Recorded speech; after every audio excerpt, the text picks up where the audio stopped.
I would ask everybody to rise, join me in reciting the Pledge of Allegiance.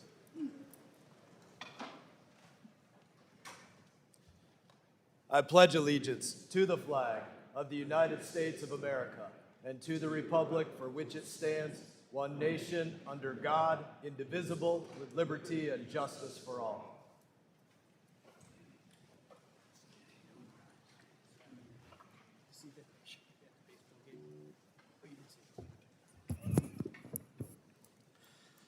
Good morning, everybody. The purpose of today's hearing is to evaluate reforms and challenges at the United Nations to increase transparency, reduce waste and politicization, counter malign foreign influence, and ensure that the U.S. taxpayer contributions advance principled and measurable outcomes aligned with American interests and values. And I will now recognize Ranking Member Meeks for any opening statement he may have.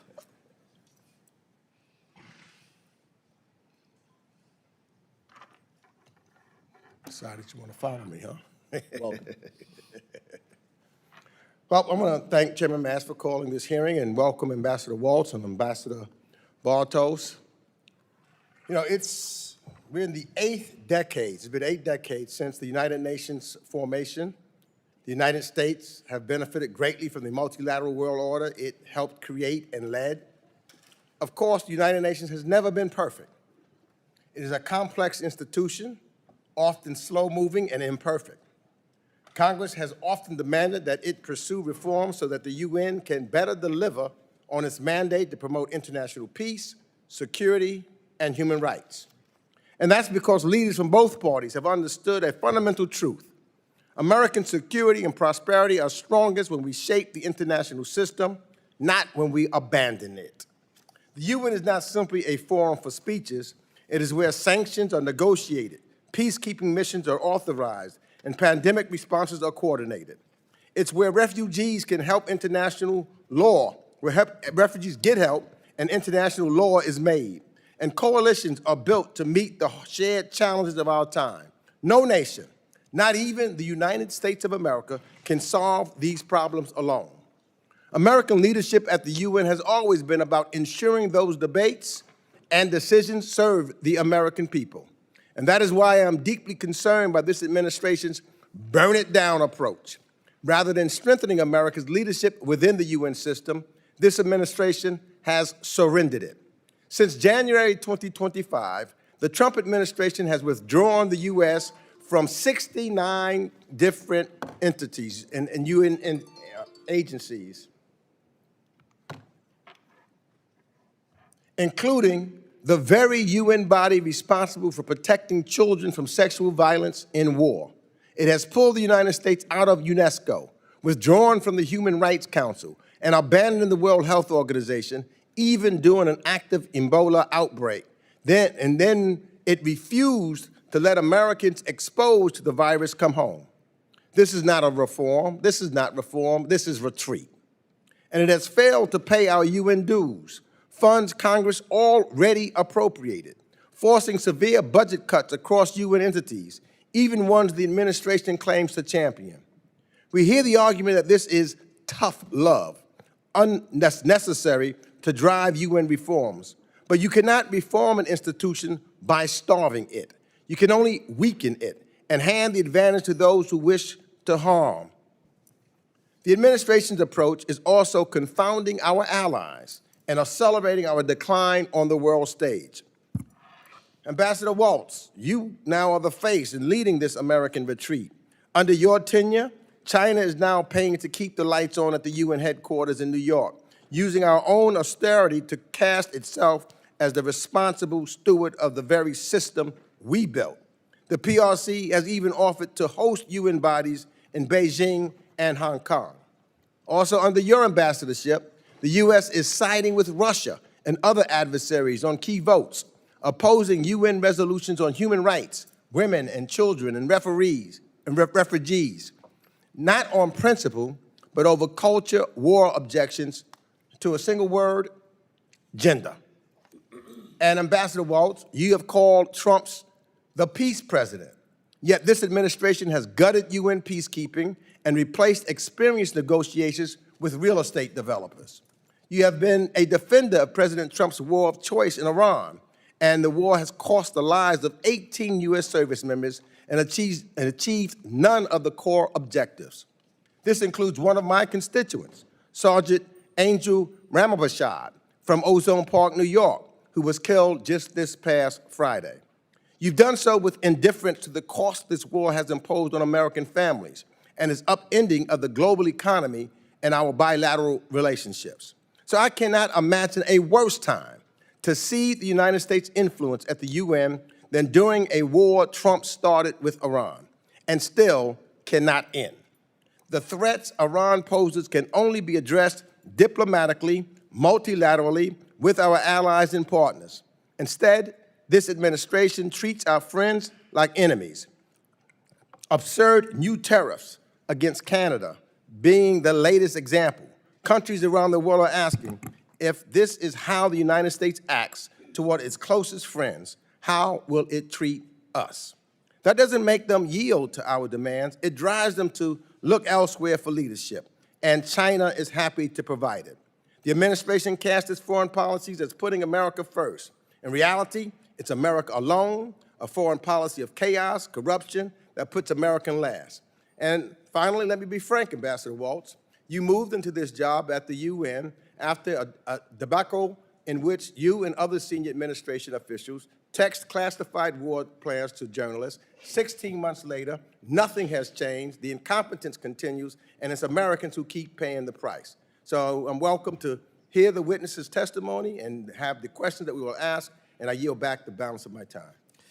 Gentleman yields back. Recognize myself for an opening statement. I just start by kicking off on one of the comments you made. Certainly one of the things President Trump accomplished with Iran was accomplishing what you directed him to do, which was use any and all means necessary to prevent Iran from obtaining a nuclear weapon, something you and most of your colleagues on this side of the aisle used to vote for. I want to thank you for coming here today, Ambassador Waltz. Ambassador Bartos, thank you for being here today. I would argue that you two have what is arguably one of the most difficult jobs in government. I know it was brought up in your confirmation hearings in the Senate just how difficult the job is that you have to do. The United Nations of today, and these are the reasons why it has been gutted, and I agree with the gutting that you're working to do there. It's become a corrupt, entrenched den of snakes. That's what I would characterize it as. You two men have been asked to show up every day, represent American values, restore sanity to an organization that has grifted off of the American taxpayer and has become a soapbox, literally, for terrorists and America's adversaries. Today's hearing is about giving the United States ambassadors to the United Nations the tools needed to implement policies of accountability at the UN, policies of reform at the UN. I believe that you have been doing everything in your power to do just that, conduct reform at the United Nations, a nearly impossible task. President Trump has been abundantly clear. We will not tolerate what has been the status quo. It is hard to imagine that when the 51 founding members signed the UN Charter in 1945, they would have foreseen the utterly useless and corrupt institution that it would become. Today, the United Nations is a sprawling bureaucracy of 193 member states, over 100,000 personnel. In 2024, the UN system received over $68 billion in revenue across its various agencies, funds, and programs. And I don't think any of that bloat made it more effective. In fact, quite the opposite. The United Nations has grown increasingly bureaucratic and grown increasingly ineffective. Take a look at just one example. Many have heard me speak about this before. The UN-backed multinational security support mission in Haiti.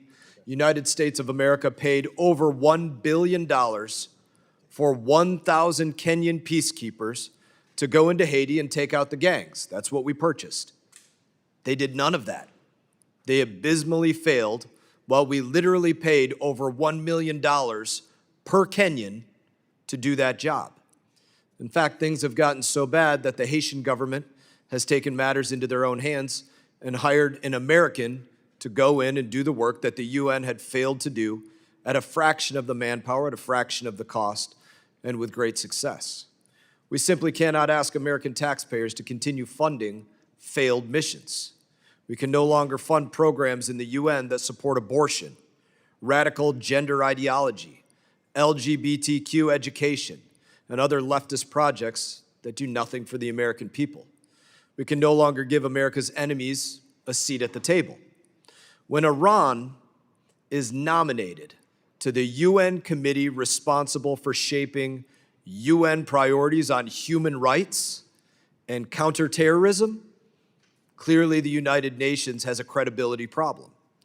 When Iran is selected as the vice president for the United Nations Nuclear Non-Proliferation Treaty, again, the United Nations has a serious credibility problem. You can't make that up, that took place. It is like a movie. When UNRWA, the UN's relief organization in the Middle East, puts Hamas operatives on its payroll, the United Nations has a serious credibility problem. When the United Nations institutionalizes anti-Semitism and disproportionate condemnation of Israel after it suffered the worst terrorist attack and genocide in history, it should be abundantly clear that the UN is rotting from the inside. The UN is in severe need of reform. We have to leverage the opportunity we have under President Trump to put America first foreign policy in action at the UN. We have an opportunity to demand that the UN deliver results that align with American foreign policy interests, not Iranian nuclear interests, not Chinese COVID interests, not Russian political obstruction, which is where they have moved to. These reasons and countless others are why I've become the first House Foreign Affairs Committee chairman in history to vote against funding for the United Nations.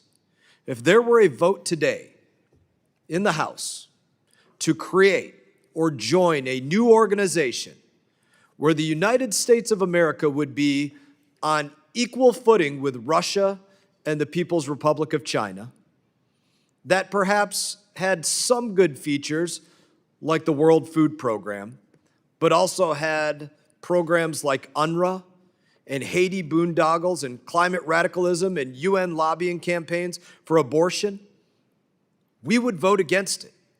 We would not recreate it. We would not fund it. We wouldn't give them $14. We wouldn't give them $14 billion.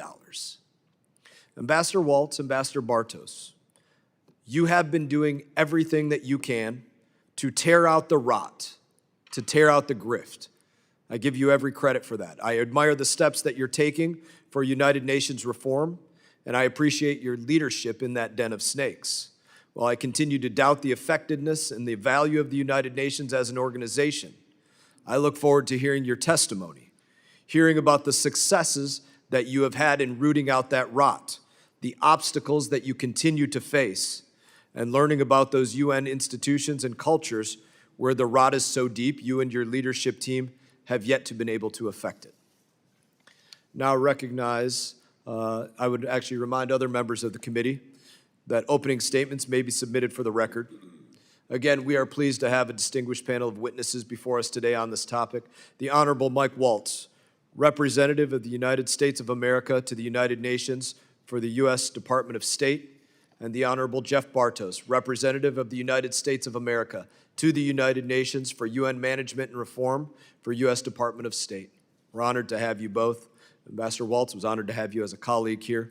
This committee recognizes the importance of the issues before us and is grateful to have you here to speak with us. Your full statements will be made a part of the record. I'll ask each of you to keep your remarks as short as you can. I recognize you, Ambassador Waltz, for any opening statement that you would like to make.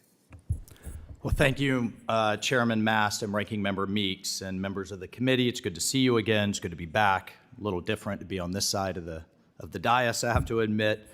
Mr. Chairman, colleagues, it should surprise no one that I share the view that the UN has drifted badly from its core mission. We've all seen it, and that's from my former constituents in Florida to my UN colleagues who say the same thing every day to, I think, most of you this morning. My charge from President Trump is to help the UN realize its potential. We are getting the United Nations back to basics, back to maintaining the peace and maintaining security around the world. Unfortunately, the UN has tried to become all things to all people and has literally done nothing but grow for its 80-year history. Its budget just in the last 25 years has tripled in size, and I don't think we've seen a tripling of peace break out around the world. we, as part of our reform effort, have worked with the UN, which they have to do by consensus, to cut its budget for the first time in its existence, ever. We cut it by $1 billion over the last 6 months alone. And by the way, again, that requires consensus of all 190 countries to agree on every line of the budget. Imagine if this body had to get if this Congress had to get 535 members to agree on a budget. But this gentleman, Ambassador Bartos, and his team had all 190 countries to agree, and they should be, I think, appreciated for that. We've also eliminated 4,000 headquarters bureaucrats, cut peacekeepers by 25% around the world, and importantly, we've ended peacekeeping missions that have not lived up to their mandate, that have failed, those like UNIFIL and Lebanon. We have made it clear that UNIFIL needs to stand down, and negotiations are underway with what would replace it. We're also changing the way UN does development aid. We're pushing trade over aid, over aid that once fed an NGO industrial complex, and very few cents on the dollar actually got to people in need. Where it is needed, we have set up pooled funding where these aid agencies share warehouses, share logistics, share back offices so that aid can actually reach victims of earthquakes, tsunamis, famine, and other types of humanitarian disasters much more effectively. So yes, we are putting the UN on a diet. We're dragging it back to basics. A healthier UN is a more useful UN, one that President Trump, who I do believe is a peace president, can use to help the United States deliver peace, share the burden, and advance an America First policy. And under President Trump, we drove a number of things and a number of successes the American people should be proud of. We drove a landmark Security Council resolution condemning Iran's attacks on its neighbors and the weaponization of the Straits of Hormuz. I hear all the time, we don't have countries that agree with us, that we don't have allies that agree with us. Yet, in this instance, we set a UN record. 136 countries agreed with us that Iran's behavior is an absolute violation of international law. When President Trump proposed his 20-point Gaza peace plan, we secured a Security Council endorsement without opposition of that plan. It now anchors an international stabilization force, local Palestinian governance, a World Bank managed reconstruction fund funded largely by regional partners, not American taxpayers. I say again, not American taxpayers. And for the first time in a decade, there are 0 hostages in Gaza, something that just 6-7 months ago, everyone thought was impossible. In Haiti, Mr. Chairman, where you mentioned, under the last administration, we had $1 billion of US taxpayer dollars going to fund just 1,000 Kenyan policemen, where drugs, guns, thugs threaten the United States, our southern border, Europe, West Africa, and the Caribbean. We now have a gang suppression force with an offensive mandate, with international troops, Francophone troops, not US troops, and UN logistics have now cut our costs by 75%. In Western Sahara, we're pushing peace for the first time in 50 years, and our friends and adversaries are seeing what the UN can accomplish when it gets refocused, when it does fewer things better. Colleagues, there's still more to do. We certainly realize that. There is more in our crosshairs for reform, slashing these ridiculous benefits programs. I think that would be quite hard to explain to your constituents why UN bureaucrats have private schools paid for, yet our own constituents are struggling to go to their schools. A 17% pension contribution, 17%, more than anywhere else in the United States and the world that we're aware of. And we're fighting this year for a reform-minded Secretary General. Look, at the end of the day, we need more Americans serving in UN agencies, for our businesses and standard-setting bodies, and for ultimately a UN that, again, does less better for the American people. Our charge is to make the UN great again. Thank you. Thank you, Ambassador Waltz. Ambassador Bartos, anything you'd like to add? Yes, just briefly. First, Chairman Mast, thank you for your hospitality. Thank you for allowing us to be here. It's an honor to be with you, Ranking Member Meeks, and to your staff. We've had a wonderful working relationship both with the majority staff and the ranking member staff, the minority staff. throughout my time. We've been at the post for about 10 months and worked very, very closely with the staff here, and really appreciate the professionalism and the diligence of everyone we get a chance to work with. If I could just set the table, last July, when Ambassador Waltz, Ambassador Laseta, and I sat for our confirmation hearings just across the way in the Senate, in the Foreign Relations Committee, we were told things like, very fairly told, by the way, UN reform is an oxymoron. It's impossible. Some senators even said, good luck with that. My wife even asked me, why are you doing this job? It seems impossible. But we hit the ground running in September. First day at work was the president's speech on the floor of the General Assembly. And we have not come up for air. We have not stopped running hard since minute one of putting our right hands up and taking the oath of office that we were all so honored to do. And this work is amazing, the work we get to do.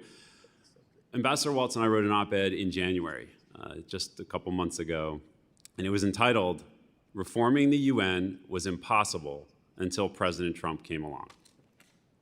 And that is the spirit in which we've taken all of our work here. And what we've achieved in 6 months with the President's vision and leadership, with the Secretary's support, vision, and leadership, and with the remarkable team we get to work with at the State Department, and of course with Ambassador Waltz's leadership as our Chief of Mission.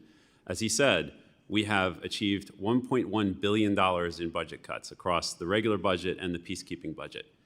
Not only is this historic reform, it has the first budget cut in the history of the 80-year history of the organization. And we did that in the last 6 months. 4,000 civilian posts cut, repatriating 25% of peacekeepers who were underperforming. That's diplomatic, nice speak of saying these were sexual abusers. These were troops who were engaging in sexual exploitation and abuse. And because the U.S. drove these reforms, force commanders had the political cover. Their words, not mine. They had the political cover to send home these abusers. First time, really, in a long time that they've been able to do that. Culture at the UN. What have we done to address culture?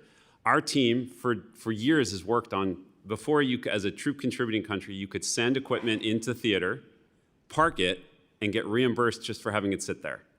Our team, and I have a remarkable management reform team that I get to work with at the mission, they've been working on this for years, but we drove it through this spring in the Contingent Owned Equipment Working Group. There is such a thing at the UN, who knew? We changed the way the culture of the UN. Now, to get reimbursed, you have to put the equipment into use. It has to be used. It has to be working. It has to be effective. It has to go out on patrol. Saving $30 million a year when it's fully up and running, but more importantly, the culture of the UN, no longer are you getting paid for not doing anything. And these are such important foundational changes. And Chairman, as you said, as Ambassador Waltz said, what we have reached for thus far exceeds our grasp. We have to go way further over the next 2+ years to achieve real, meaningful, durable, consequential reform. That's our charge from the President, but that's what we're doing every day.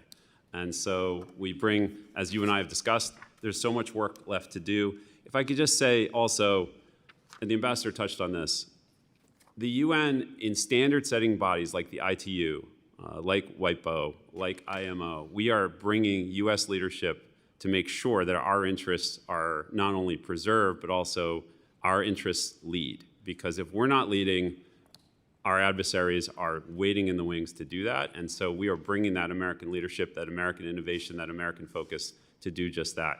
I look forward to your questions. As I said, it's an honor to be here, and thank you for having us. Thank you, Ambassador Bartos. Ranking Member Meeks, do you want to forego your questions? Forgo? Yeah. Never. No, okay, just checking. You're up.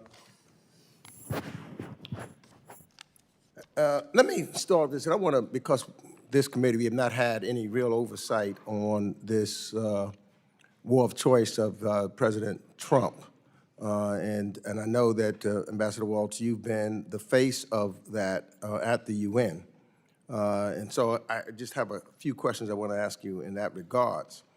You know, the White House declared on June 19th that President Trump's ceasefire agreement with Iran, quote, ensures Iran will never obtain a nuclear weapon, unquote. But the International Atomic Energy Agency, an organization in the UN system, has reported that its inspectors have been unable to access Iran's highly enriched uranium stockpile or previously declared nuclear facilities for nearly a year. So I'm going to ask you a simple question because I'm trying to figure this out since we have not had any oversight in this regards and any hearings on it. I'm going to take advantage of this.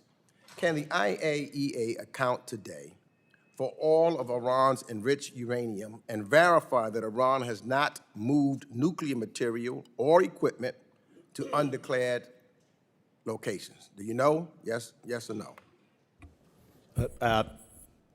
Thank you, ranking members. In terms of oversight, I'll note that Secretary Rubio has testified before this committee this year. But in terms of the IAEA, you're absolutely right. Iran is not allowing the inspectors access to the sites in contravention of its obligations in the Nuclear Non-Proliferation Treaty. Unfortunately, that's one of the things that our technical negotiators are negotiating now. We are in constant contact with the Director General, Rafael Grossi. Iran has to let those inspectors back in.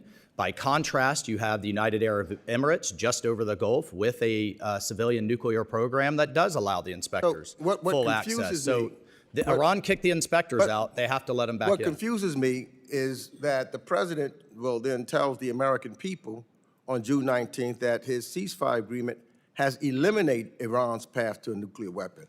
So why would he say that if, in fact, what you just said, that the IAEA cannot verify, and there's no one else verified, so that it has not been eliminated. But at one time, the president said, because of this agreement that he made, that that Iran's path to a nuclear weapon have been eliminated. In fact, he also said that it was completely annihilated, on June 19th, et cetera. But it seems as though he was not telling the truth then, and now we hear something else differently then. So that's what I'm concerned about is, what the president is talking about, because it is the president that tore up the JCPOA in his first term, and I believe that you told Fox News on June 22nd that, quote, that what we never saw with Obama or the Biden administration trying to do the JCPOA 2.0 was a credible military option on the table. Now, we've spent, the DOD budget has almost tripled, and I don't see more peace that's happening there. The American people is paying for that. So look, there was you pursued the military action. It has cost at least $37.5 billion, according to Pete Hegseth, and others say up to $100 billion. So what I'm trying to find out and what I'm asking you before I move to the UN real quick, what has this war achieved on the nuclear threat that diplomacy, sanctions, inspections, and allied coordination did not? Well, number one, going to the UN, we have snapback sanctions that are back in place. The international community has joined the United States in that maximum pressure that is in place. In place with the JCPOA also. Well, the And we were not at war. I'm sorry, The Strait of Hormuz ranking member, was open. the sanctions were lifted. They were snapped back under this administration, number one. Number two, you're right, the Iranians cheated under JCPOA. That was exposed. The IAEA verified that there were sites that they hid that were not discovered under that agreement and that they were growing their nuclear program. President Trump did obliterate the nuclear program last June. But but it is very clear the Iranians still intend to reconstitute it. They still intend to enrich, and they still have highly enriched, and they still have high enriched uranium that we have to deal with through negotiations. Gas prices wasn't over $4. Food prices were not going up. We were not spending nearly $1 billion almost a day. He's coming back now asking the Senate, and we'll be asking the House about $300 billion more. He's not come to Congress. He has not talked about and talked with us on how we end this war. Secretary Rubio has been before Congress. Secretary and he has not Hegseth answered the questions also. So I'm taking advantage of everybody that is coming here because unfortunately there's been no oversight in this committee, and you have been the face of this war at the UN, sir. I'm here today, ranking member, and proud to be here. Thank you, Ranking Member Meeks. You may not recall the oversight of Secretary Rubio just about a month ago because you left halfway through and never came back, so maybe you forgot about it. That might make sense. I'm going to I don't recognize forget anything. Representative. Well, you must have. I did not. He did not. He has not. Have we had? And he came here. You probably don't mandatory- remember because you missed No, half of it. I didn't miss half of it. I could see it in my office. You missed So half of it. you don't know what I missed. So I know what you missed. You don't I know know what you I weren't. missed. I know you weren't sitting I know here you next have not to the had rest of any us. hearings and oversight. I know you I weren't know sitting here that. next to the rest Hey, of Mike, us. nothing so- ever changes. Well, this was him when he was here. Also, I would thank you for attending Monday's classified briefing. I think it might have been the first one you attended, so thank you for attending that. But Representative McCall, you're recognized. Thank you, Mr. Chairman and Ambassador Waltz. Great to see you again. It's great to see a friend and a former colleague in this position. And let me just say, I think you're doing an outstanding job.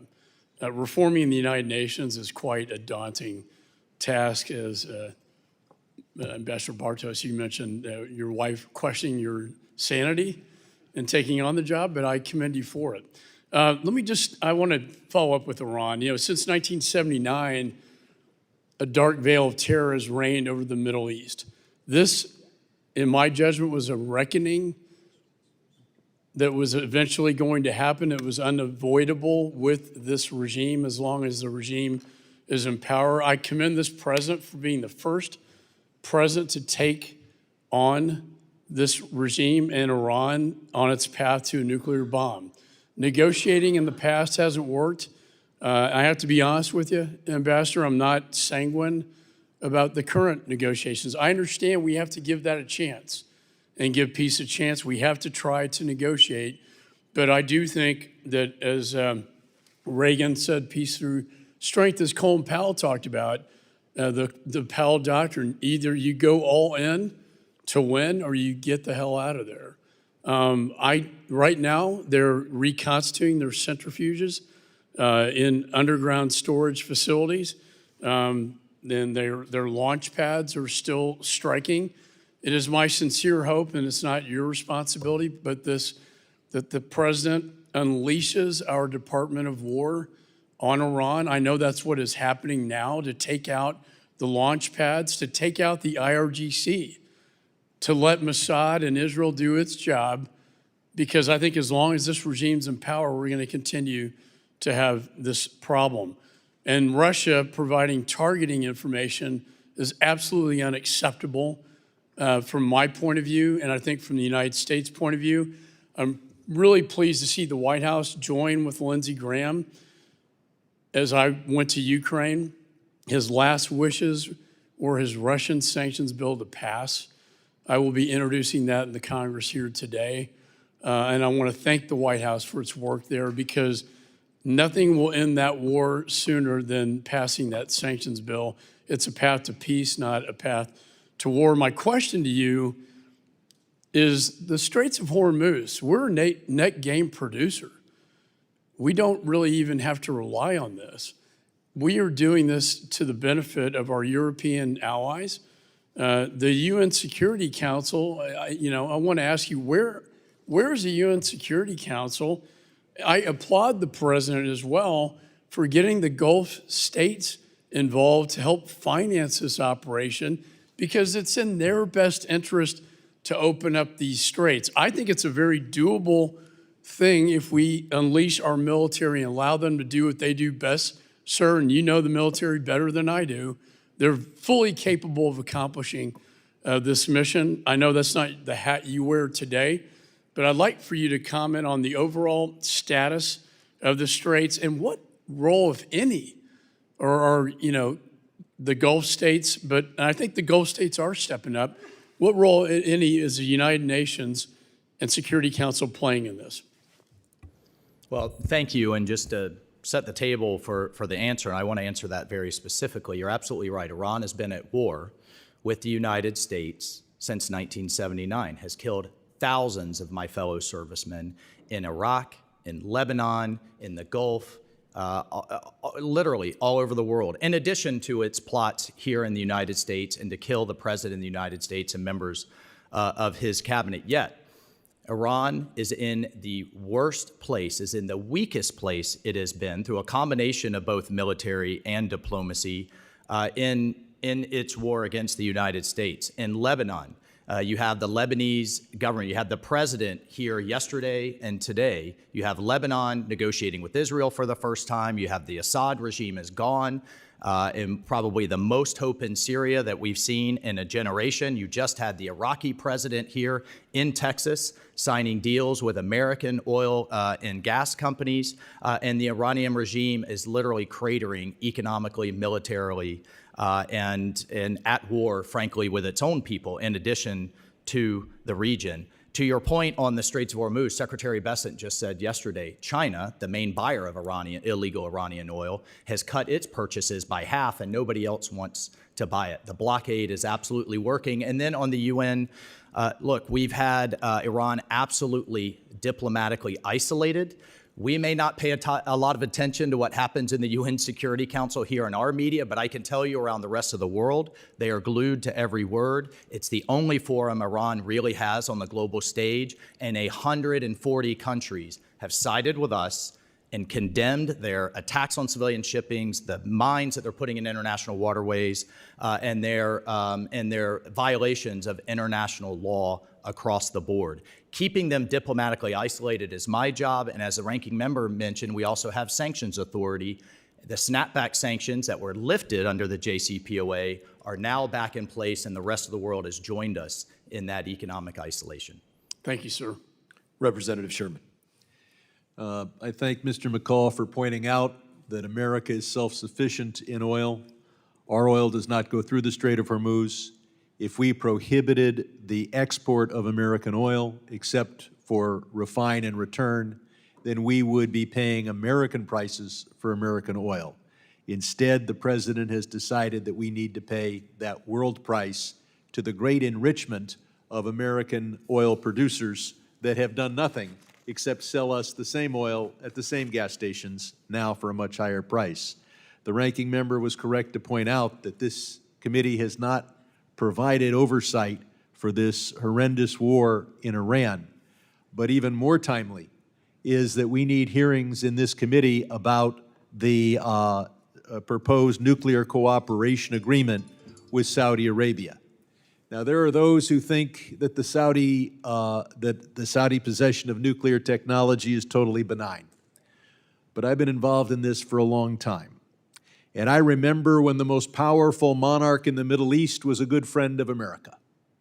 And the Shah got his hands on important U.S. military technology. Thank God, nothing nuclear.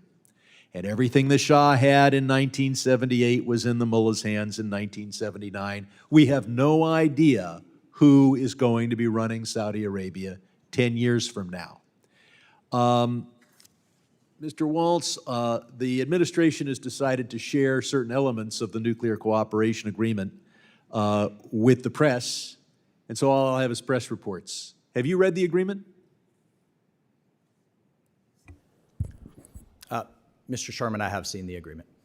Any chance we'll get to see the agreement? Could you provide it to us perhaps today, perhaps either in a classified session or an open session? I would happily take that for the record, and that's obviously to the Secretary and the President, what he shares. Well, as to between the two bodies. Secretary, let me point out that Senator Rubio and I, in 2018, introduced the No Nuclear Weapons for Saudi Arabia Act, which mandated that any agreement with Saudi Arabia would have to have the affirmative approval of the United States Congress. And I miss Senator Rubio. This Secretary Rubio takes a completely different position. Now, the press reports indicate— could I just be clear for the record? I understood you to mean the MOU that with Iran. I have not seen any I'm proposed talking about Saudi agreement Arabia. with Saudi Arabia. So you have not— Here's my okay, confusion. so No, I have not. Oh, so you have not read— okay, well then he won't share it with you or us until some later date. He'll have to share it with us at a later date. But the press reports indicate that there'll be no— that Saudi Arabia is not agreeing to the additional protocol. The United Arab Emirates did agree to the additional protocol. Is there any reason we should be bombing Iran because they won't agree to limit their nuclear program, while telling Saudi Arabia we give them the green light and they don't even have to agree to these additional Yes, absolutely. inspections. There's been half a dozen UN resolutions saying Iran cannot and should not have a nuclear weapon. And they're the largest reclaiming my sponsor of time, terrorism reclaiming my in the time, world. So reclaiming. yes, there's a reason we should be Mr. bombing Chairman, Iran can you and keep not order? Saudi Arabia. It's kind of a ridiculous Mr. question, Chairman, can frankly. you keep order? You asked him a question. He's trying to answer. I reclaimed my time. Who owns the time? That's not a real thing. It's asked not him a a real question. thing for members of this committee to control their 5 minutes of time? You asked a question. That's I you did, controlling and I your got a time. filibuster, He's- and I stopped the filibuster. It's also wasting your rich time to, with me. to hear this side of the aisle I look celebrating forward oil to this after they were committee at being war run in accordance with industry. committee rules, and only the departure from committee rules prevents us from exposing the great hypocrisy here. Saudi Arabia is not agreeing to the additional inspections that could make sure that their program is not used for nuclear, to develop a nuclear weapon. We have no idea who will be running Saudi Arabia 10 years from now. We are bombing Iran because they insist upon enriching and reprocessing. We are entering into an agreement with Saudi Arabia giving them the green light to reprocess and to enrich. We are, and the only difference I see here is that Westinghouse stands to make an awful lot of money on this deal, whereas the Iranians were not enriching American companies. I look forward to having a process with Congress where you'll tell us what you're doing, and I hope that Senator Rubio will return to us and insist that Congress approve any agreement. I know that someone will introduce, or I predict someone will introduce a resolution of disapproval, and I invite members of this committee who have worked with us to prevent nuclear weapons in the Middle East from non-democratic countries to join in that effort. I yield back.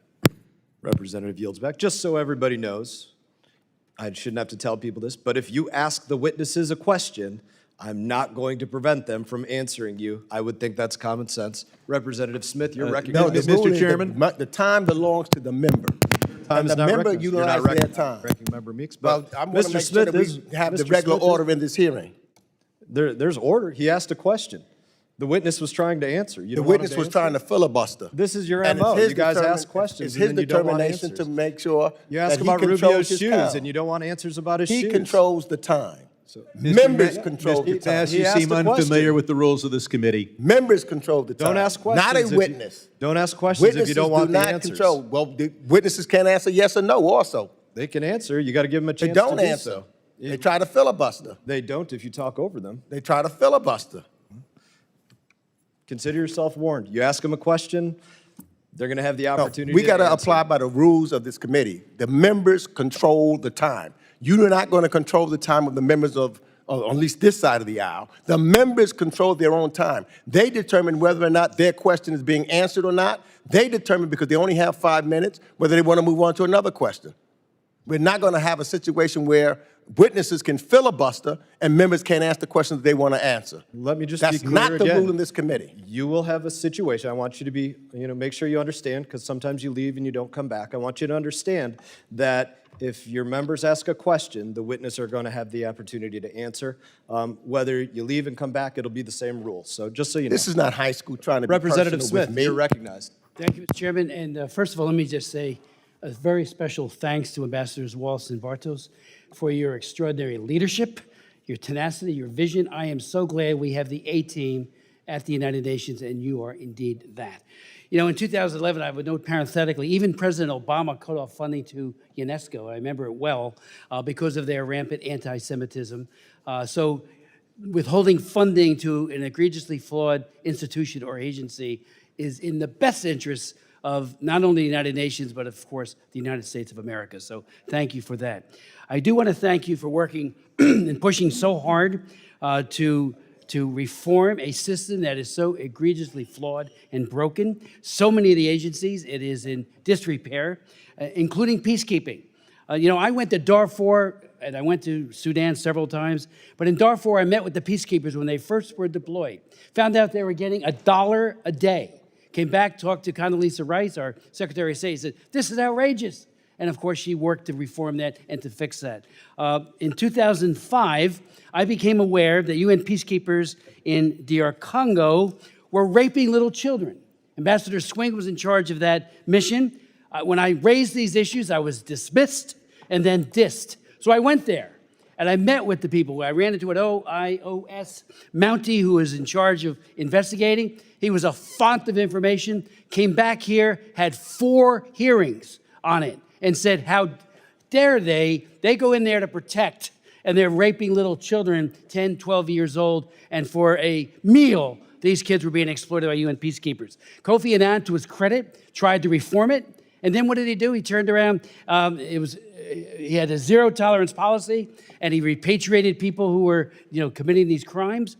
And then I had another hearing, because we soon found out, and the hearing was called Zero Compliance with the Zero Tolerance towards human trafficking. I say that as the author of the Trafficking Victims Protection Act of 2000 and 4 other anti-human trafficking laws. I take this seriously, and the UN has to be on the side, absolutely, of protection. So thank you for what you're doing there as well.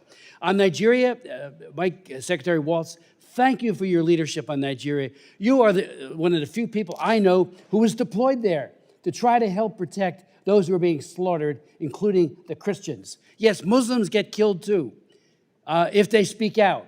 Christians get targeted because of the infidels, and the radical Islamic belief is you deserve to die. And whether it be Boko Haram, ISIS West Africa, or the Fulani, we need to do more, and you have taken the lead on that, and you might want to speak to that if you would, because I think Nigeria is one of those cases where if the government gets serious, and I mean really serious, they can come off the CPC designation, but do so by murdering it. I yield. Well, thank you, Representative Smith, and thank you for your long history of taking these issues on and actually getting out there on the ground to see them firsthand rather than opining from D.C. And I will say, I have to give credit where credit's due. Secretary Guterres has taken on the issue in a meaningful way of not just peacekeepers, but it's often local vendors being paid by the UN who are conducting this type of abuse. On Nigeria, yes, we are taking the persecution of Christians very seriously. I have to say, I did not have Nicki Minaj on my dance card, but to have her with her global following at the UN to put a spotlight on this issue was a real honor, and I think it's one of the things the UN can do well in terms of having that global platform and having the entire world right there in New York. And we've seen the Nigerian government move as a response to the president's attention, our attention, her attention, and others on the issue. They're cooperating with us more than they were on counterterrorism. They're cooperating in terms of their security force capacity. They still have some work to do, frankly, in terms of the Sharia law that is in place in many of these local provinces. And make no mistake, churches are being burned, pastors are being executed, people are being arrested literally for just wearing a cross around their neck. And the Christian religion is the most persecuted religion in the world right now, and this administration and I, as its representative at the UN, are taking it incredibly seriously in every action that we can. I do thank you so much for that. You know, on anti-Semitism, almost out of time, but the UN has been accused credibly in many of its agencies of being profoundly anti-Semitic, including UNRWA, which is a child soldier factory where you teach a kid, a Palestinian youth, from his earliest days to hate Jews and to hate America. And I've read their documents. I've had hearings on the textbooks, so I'm out of time. So thank you for the work that you're doing in that realm as well. Representative Keating. Mr. Chairman, may I just a quick response to the work we're doing on combating anti-Semitism? Yeah, very briefly. Representative Smith, thank you for the point. The UN's really at a crossroads. Since the day we landed, but really even before that, the president came into office with a focus on this, and his leadership and vision, the secretary and everyone we work with at state has been focused on this issue. The UN's at a crossroads. It does a lot of good work in the field in the humanitarian space, really important work. And at the same time, it employs a lunatic like Francesca Albanese, an absolute lunatic, a virulent anti-American, anti-capitalist, anti-West, anti-Judeo-Christian, anti-Jew, anti-Israel bigot. She puts on that UN uniform, and it's such a disservice to the brave humanitarians who are out in the field risking their lives for total strangers. And it does such a disservice to the brand of the UN. It is the greatest self-sabotage as a businessman I've ever seen in my business career, that the UN allows its brand to be soiled and spoiled by this bigot. And the UN has a decision to make with a new Secretary General coming in. Are they going to continue to tolerate this bigotry, this hatred of America and the West and Jews and Israel? Or are they going to move in a new direction? And we are watching, not only watching very closely, we have a great team that works on it every day. And we are, rest assured, sir, we are going to hold them accountable. Representative Keating. Ambassador Waltz, in your opening statement, you took great pride in pointing out the hundreds of countries that sided with the U.S. On given resolutions. And I just want to note a point of shame brought to this country when the U.S. sided with 3 countries, Russia, Belarus, and North Korea, in refusing to condemn Russia's actions, illegal aggression against Ukraine, and denied supporting their territorial integrity. Prior to being in Congress, I was a district attorney. I had my own sexual assault unit, my own sexual assault investigatory unit, prosecutorial unit. I started a child advocacy to treat children that were victims of sexual assault. And I worked with regional and federal-based task force dealing with human trafficking, particularly trafficking of children. And in Congress, I had the opportunity to travel and to hold a hearing with Ukrainian, mostly women, on the ground, risking their lives in a hot war zone, trying to bring rescue, recovery, and treatment to children that were sexually assaulted by Russian soldiers. The stories they told me were horrific. Serial rapes occurring to young children with Russian soldiers, starting in the morning, continuing through the day and all night, with their parents and grandparents being forced to witness this. Terrible, terrible examples of sexual assault, time and time again, and war crimes with Ukraine. Now, I want to ask you, given all that, and given my experience knowing that we're going to combat this, we have to do this on an international basis and a regional basis to be successful, the way I was with those task force. Why did the U.S. withdraw from the UN on key offices, the offices for children in armed conflict, the Office of Sexual Violence in Conflict, the Office of Violence Against Children? Why would the U.S. ever withdraw, given what I just laid out, given what Russia's doing, but given what's happening all over the world? Why would they ever withdraw for that?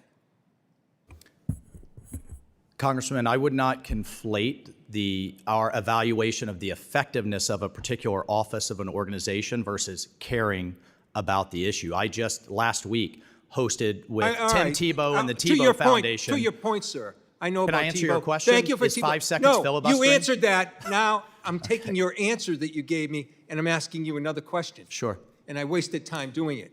Don't filibuster me. Listen. Is 10 listen, seconds you a just filibuster, you just said you Mr. were talking Chairman? about having Okay. agencies that you didn't have control over, that were ineffective. Okay, let's talk about one that the Trump administration does have control over, that does have the ability to shape, and that's the State Department. If that's the case, why did the Trump administration, when it has control with the State Department, why did they fire 70% of the department's trafficking in persons office? And that office, as you know, closes legal gaps and deals with online exploitation, sexual exploitation of children. The office develops protection and partnerships with foreign countries with the goal of strengthening that capacity, preventing and effectively prosecuting and convicting child traffickers. So, all right, you just want to dismiss the meager, probably monies that it takes to deal with international organizations. I disagree with that.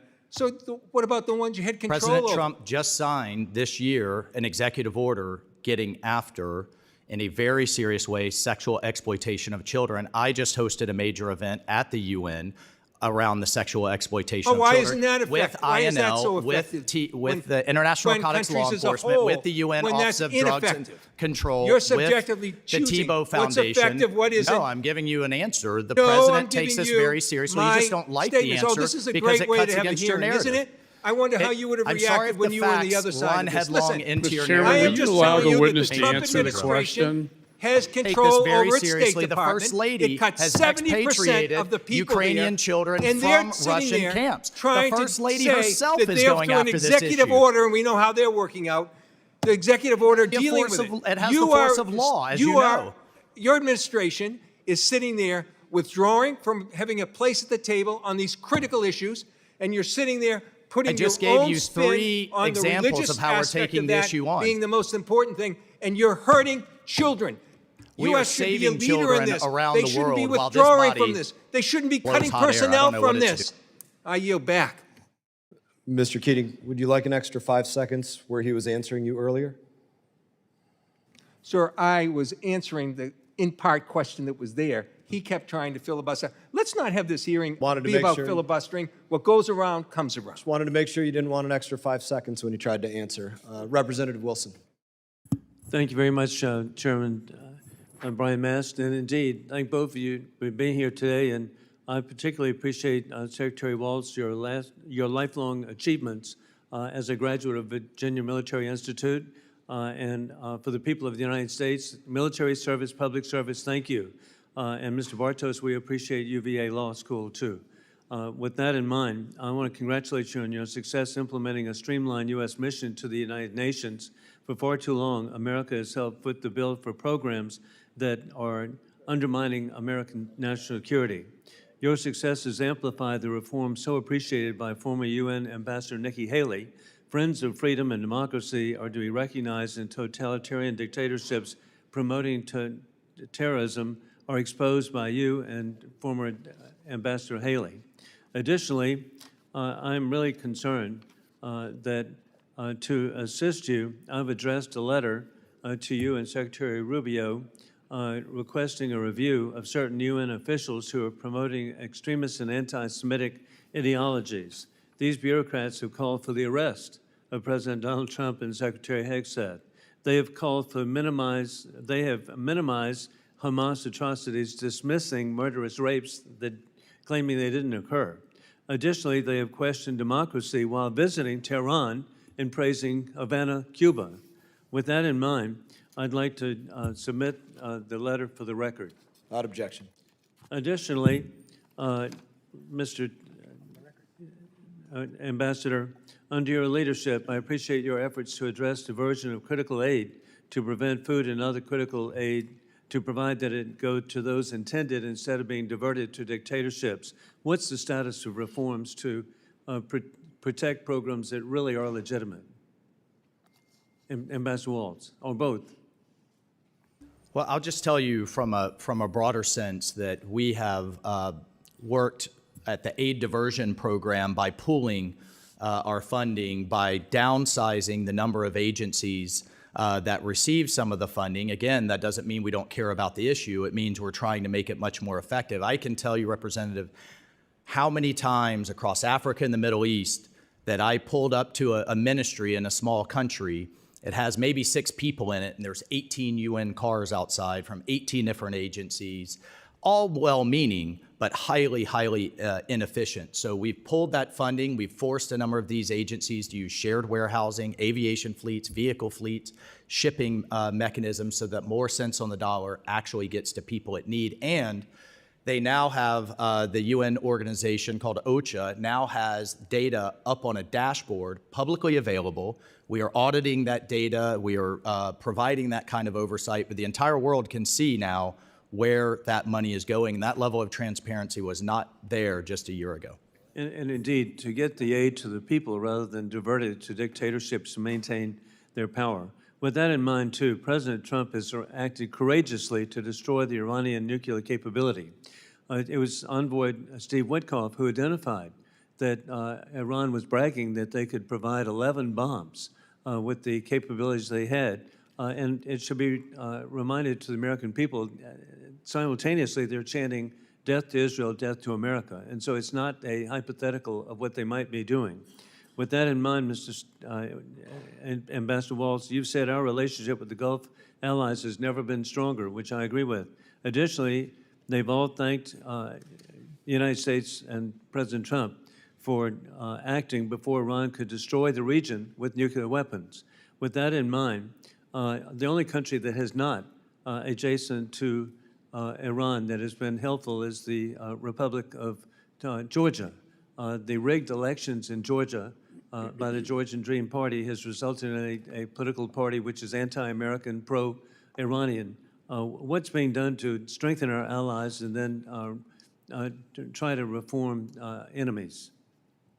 Well, I would just add, importantly, to the countries that don't necessarily neighbor Iran, but that have been incredibly helpful, Jordan as well, which, as you know, was just struck and has been struck repeatedly, not just as a result of this conflict, was struck where he lost servicemen and women under the last administration as well. I'll have to take that for the record, Representative Wilson, in terms of our specific actions in Georgia. There's not a large UN presence there, and I don't know if Ambassador Bartos, you wanted to comment. Representative Wilson, I just want to say thank you for your leadership on the issue of the special rapporteurs. I made reference to one lunatic, Francesca Albanese. Unfortunately, she's first among equals amongst the crazies, but she's not the only crazy, and your letter is really important. And just to give a quick example, there's a special rapporteur on unilateral coercive measures that we happen to know has received over $1 million in foreign funding from countries like China and Russia. Rest assured, sir, that our administration is taking action and that every option, sir, is on the table. Well, we have faith in both of you. Thank you for your service. Representative Barra. Thank you, Mr. Chairman. When the UN was founded in 1945, the core mission was maintain international peace and security, protect human rights, deliver humanitarian aid, promote sustainable development, and uphold international law. In the post-World War II world, through the Cold War, I'm really proud of what we accomplished as the United States of America, creating an architecture of relative peace, stability, prosperity, and I think the UN was a component of that. I'm not one here who is going to deny that the UN doesn't need to be modernized. The P5 was a reflection of the world, what the world looked like in 1945 in the post-World War. Multiple proposals to either expand the permanent membership, include the G4, bringing in Brazil, Germany, India, Japan. If we were designing a United Nations that was reflective of today's world, we would design it very differently. The politics of the UN are worse than congressional politics. Obviously, if you have to get to consensus, and it becomes difficult, but it's what we have. And we've got to reform it to be a reflection of the 21st century world if we want our kids and grandkids to have the same peace, stability, and prosperity that I think we've benefited from. An example of where I think the UN is breaking down is, I'll look at the South China Sea. In 2016, a tribunal under UNCLOS rules essentially delivered a unanimous, legally binding decision in the case brought by the Philippines against China's 9-dash line. And they said there's no legal basis for what China is claiming here, and they are encroaching on the Philippines' EEZ. Obviously, that's been ignored. It's not been enforced and so forth. And it does create a real flashpoint that I worry about. I'd like you guys to give us an update. Internally, the UN's looking at UN 80 reforms, if that's working, and then also strategically, I do want to modernize the UN. I do want to make it an effective organization that's reflective of its original core mission and reflective of the 21st century world. What would need to happen for us to make those reforms take place, to change the P5 membership? Well, thank you.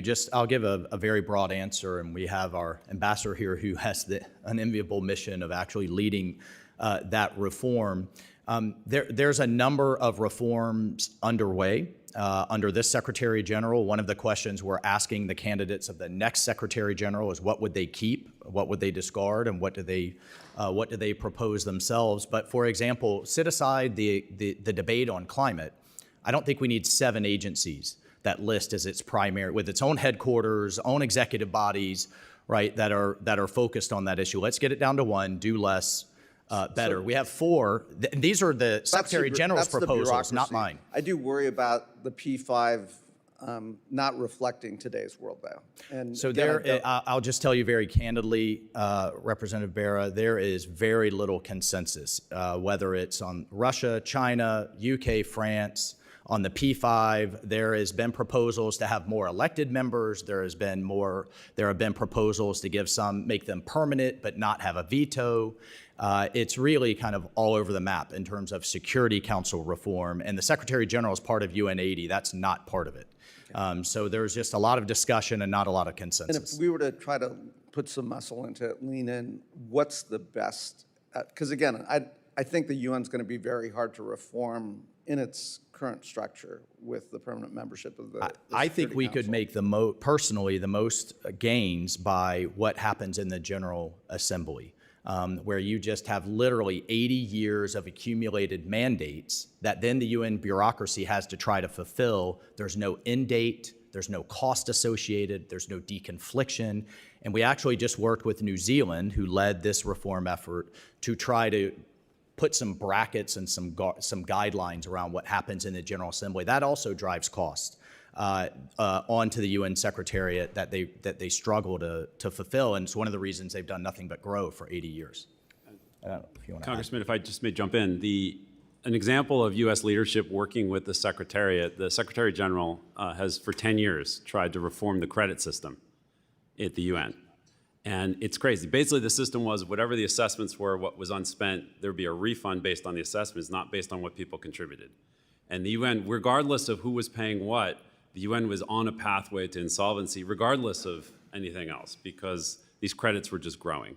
We took the mantle of leadership working with lots of other countries at the most recent second resumed session of the Fifth Committee, and after a decade of the Secretary General pushing on this issue, we ultimately, with U.S. leadership, reform the credit system. It's for a 4-year trial period. We all want to see how it works out.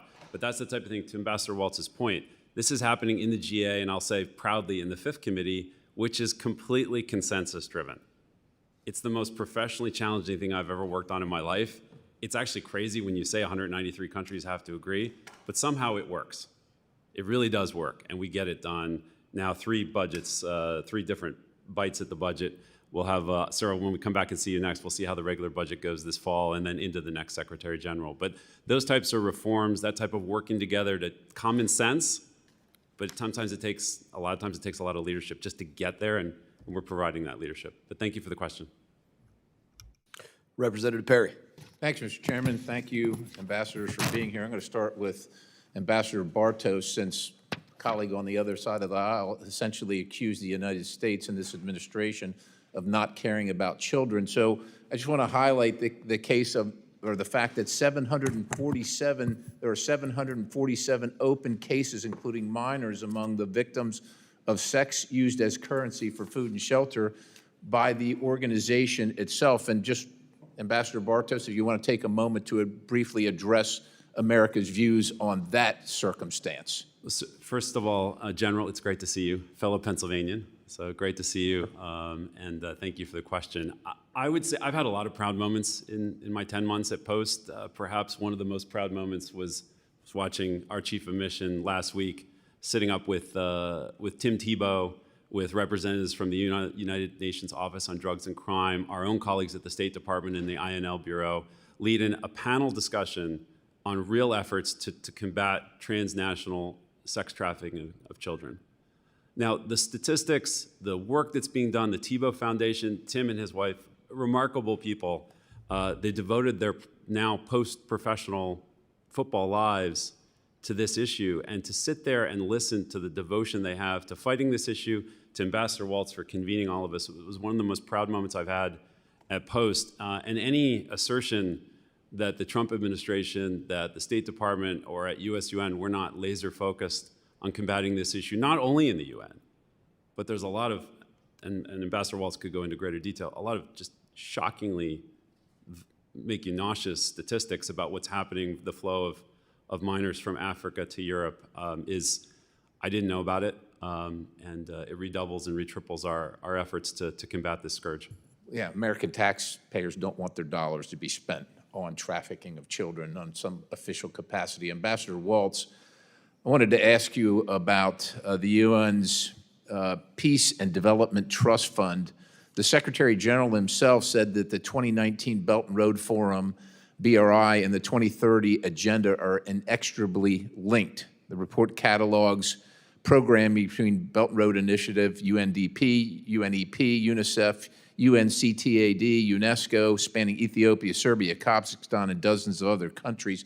The UN didn't just stumble into this. There's a partnership by design, and it is not, from leveraging ports, telecom, backbones, critical infrastructure. For instance, Sri Lanka handed over its port on a 99-year lease after it couldn't pay, and of course, it's by design. The pattern repeats itself, and of course, the Belt and Road Initiative countries shift their UN General Assembly voting patterns to align more closely with Beijing after the money arrives. Now, this is a voting bloc that's bought and paid for over time with these loans, and then it involves military basing, surveillance infrastructure, all that follows the money. With that pattern in mind, what do you assess the risk to UN agencies using taxpayer dollars to pimp out developing nations to our greatest adversary? And what do you think the administration is willing to demand regarding our funding for UN entities formally serving the co-programming and the co-publication activities tied to the Belt and Road Initiative? No, thank you for the question. It's a very good question. I think it gets to the broader issue when we get asked, why do we even participate in this thing at all? Like, why are we even there? And one of my answers is, unfortunately, if we didn't invent it, somebody else would. And I don't want to see UN Beijing or UN Brussels or what have you. My second answer is there's these global standard-setting bodies, these little baby UN agencies that many people have never heard of that set the rules of the road for our industries around the world. There's a World Intellectual Property Organization. China was running to head that. Imagine China heading global IP for how we treat our patents. We supported a pro-business Singaporean that's now the head of that agency, the International Telecommunication Union. Things that truly matter to our economy. We're running now an American for re-election to set those rules of the road. I want pilots around the world speaking English, air traffic controllers trained to a certain standard. So these bodies matter. We can't just walk away because then that would be 192 countries without us. We just need to get in there and fight and win. To answer your question, Representative Perry, more directly, we've demanded the UN Secretariat stop using that slush fund. And as part of our pooled funding model, we have much greater transparency and visibility on those aid dollars as they go out. But make no mistake, whether it is the EU and their version of safety standards or censorship on AI, or whether it's the Chinese trying to set the rules of the road that's not in line with our interests, we have to get in there and fight and win. We have an example of that when the International Maritime Organization was within a week of putting a global carbon tax, $1 billion a month on global shipping. It was absurd. They thought it was a done deal. We got in there and fought and won to the point where our representative on the ground said the EU ambassador just called us diplomatic gangsters. We're going to get in there and fight and win for the American people and for American industry and put America first. Appreciate your service. Yield back. Representative Jacobs. Chairman, Ambassador Waltz, it's great to see you back here. Good to see you and appreciate you coming up to New York last year. Yeah, absolutely. I want to ask you about the war in Iran. As you know, I represent San Diego, the largest military community in the country, so this is personal for my constituents, for me, as I know it is for you. Right now, we've got about 2,500 San Diego service members deployed off the coast of Iran. Thousands more have received 48-hour deployment notices. I know you served multiple combat tours in Afghanistan, so you know firsthand what these service members and their families are going through. And while they willingly make the sacrifices for our country, it's our job on both sides of this dais to make sure that those sacrifices are worth it. So I wanted to ask you a simple question. Are we better off now than we were before we launched the war in Iran? I will answer you very directly. Yes, the world and the American people are safer. Okay, let's get into some more specifics. Before the war, the Strait of Hormuz was open. Now the Strait of Hormuz is closed. Are Americans better off when the Strait of Hormuz is open or when the Strait of Hormuz is closed? The American economy is largely unaffected by the Straits of Hormuz. We fortunately, I find it a little bit rich, to hear this kind of clamoring for oil and gas when, frankly, your side of the aisle has been at war against the American fossil fuel industry for quite some time. In fact, we had an LNG export ban just under the last administration. But fortunately, because of drill, baby drill, because of fracking, we are largely self-sufficient in the energy space. Well, my constituents who are paying on average thousands of dollars more a month in costs because of this war would beg to differ that our economy is not impacted by the Strait of Hormuz being closed. But California imports much of its oil and gas, unfortunately, because of its own regulations. Yeah, I want to talk about the national average of gas, actually. The national average of gas before the war started was $3 a gallon. It is now once again over $4 a gallon. You said, actually, in saying that the war was getting better on June 21st on Face the Nation, that it is now below $4 and falling to show that we're making progress, but it's back up at $4 a gallon now. So are Americans better off when they're paying $3 a gallon nationally for gas or $4 a gallon nationally for gas? I think Americans are better off than not paying the highs of over $5 under the last administration because of this administration's energy policy. That happened for 2 weeks during the Ukraine war. It's been over $4 for more than 3 months just this year. Let's turn to the Americans are better off with Iran not having a nuclear weapon and the rest of the region exploding in a nuclear arms race. Saudi Arabia has said they will get a nuclear weapon if Iran tests theirs. I wanted to ask about the nuclear threat, actually, so thank you. Mm-hmm.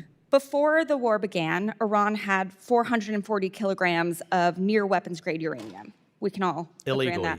Yes. Enough, according to nuclear experts, for up to 10 bombs.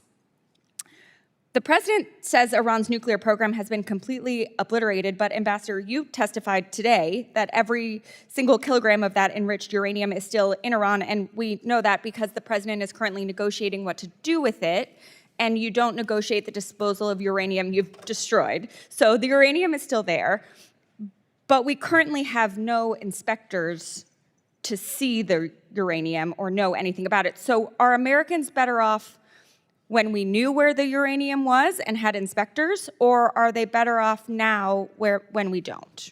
Well, I think the premise of your question, respectfully, is flawed.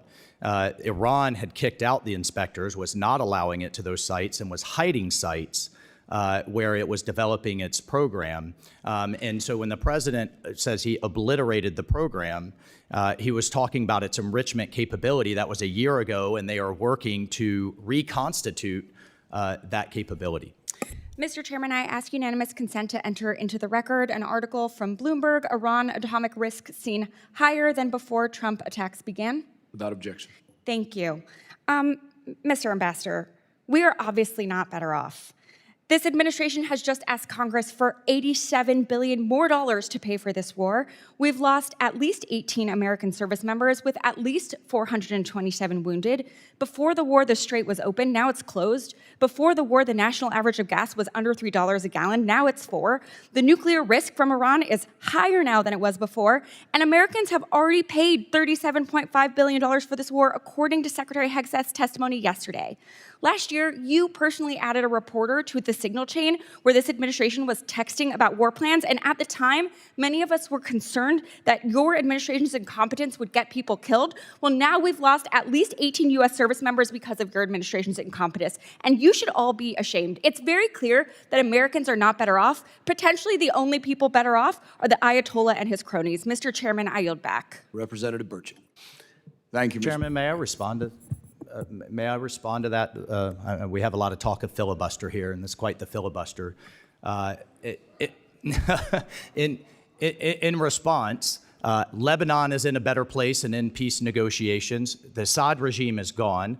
Syria is on the best path we've had in my lifetime. Iraq is now visiting the United States and in the best path in my lifetime. Iran is absolutely trying to hold the world's economy hostage in violation of international law. And thankfully, we finally have a president that is doing something about Iran killing Americans for 47 Mr. Ambassador, years. I can This concede. did not start this year, last year. It started in 1979. Point of order. And we Whose time finally is have this? somebody to do Mr. something Ambassador, about I it. can This on point of concede. order. And Mr. Burchett? I can concede that all some set, things are Mr. better off, Burchett? but none of them are because we bombed Iran at Ms. the behest Jacobs. of Bibi Netanyahu. Mr. Burchett, you're recognized. Thank you, Mr. Chairman. Mr. Ambassador, you graduated from BMI, you're Special Forces, you're decorated, you love your mama, you got some beautiful babies. We got show ponies up here and we got workhorses, brother. You are a workhorse, and I'm proud to know you, and I consider you a friend. And we came to Congress together, so I really appreciate you and your incredible service to our great nation. So, the Burchett household, you're a pretty big deal. And now I'm not even going to go for the juggler. I'm going to say all those nice things. I'm going to come after you. I just want to ask you some simple questions. What does the United Nations provide that America could not achieve through direct diplomacy or alliances or other international organizations? Two things, just to answer you very, three, to answer you very directly. We need one place in the world, especially with a president who puts peace and diplomacy first, backed by military strength, but puts diplomacy first. I want one place in the world where everyone can come and talk. We don't always agree, but I can tell you as a soldier, as a veteran, if we're using words and not bullets, that's a good thing. I don't want to see UN Beijing, UN Brussels, or UN anywhere else. I want it right here in the United States of America. The second thing, burden sharing is a key part of an America First foreign policy. I don't want to see U.S. troops in places like Gaza or Haiti. We now have UN troops there, but in order, for all their flaws, but better than American troops in my book. And in order for them to do that, they need a stamp of international law, which by treaty is agreed upon by the UN. And then finally, I talked about the standard setting. We have to get in there and fight and win for our industries. We have these global regulatory bodies that set the rules of the road for everything that crosses a border. And it's been astounding to me how absent we've been in those fights, but no more. We're in there fighting and winning for the American people. I'm sure the Latin folks had a saying for it, but East Tennessee, they say either at the table or on the menu. So I suspect you're an at-the-table kind of guy. I'm still not a fan of the UN. But they've been promoting these crazy liberal policies like abortion and gender identity. How do those things align with promoting global peace and security? They don't. That's why we regularly vote against them. Case in point, we just had a commission on the status of women, and 11,000 delegates showed up.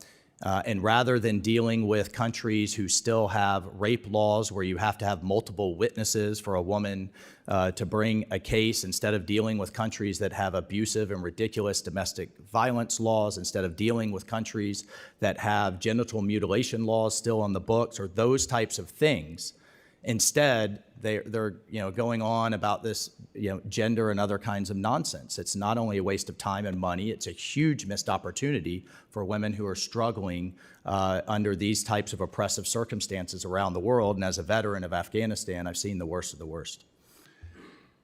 Why do we continue providing funding to the United Nations peacekeeping initiatives when they're almost always a colossal failure?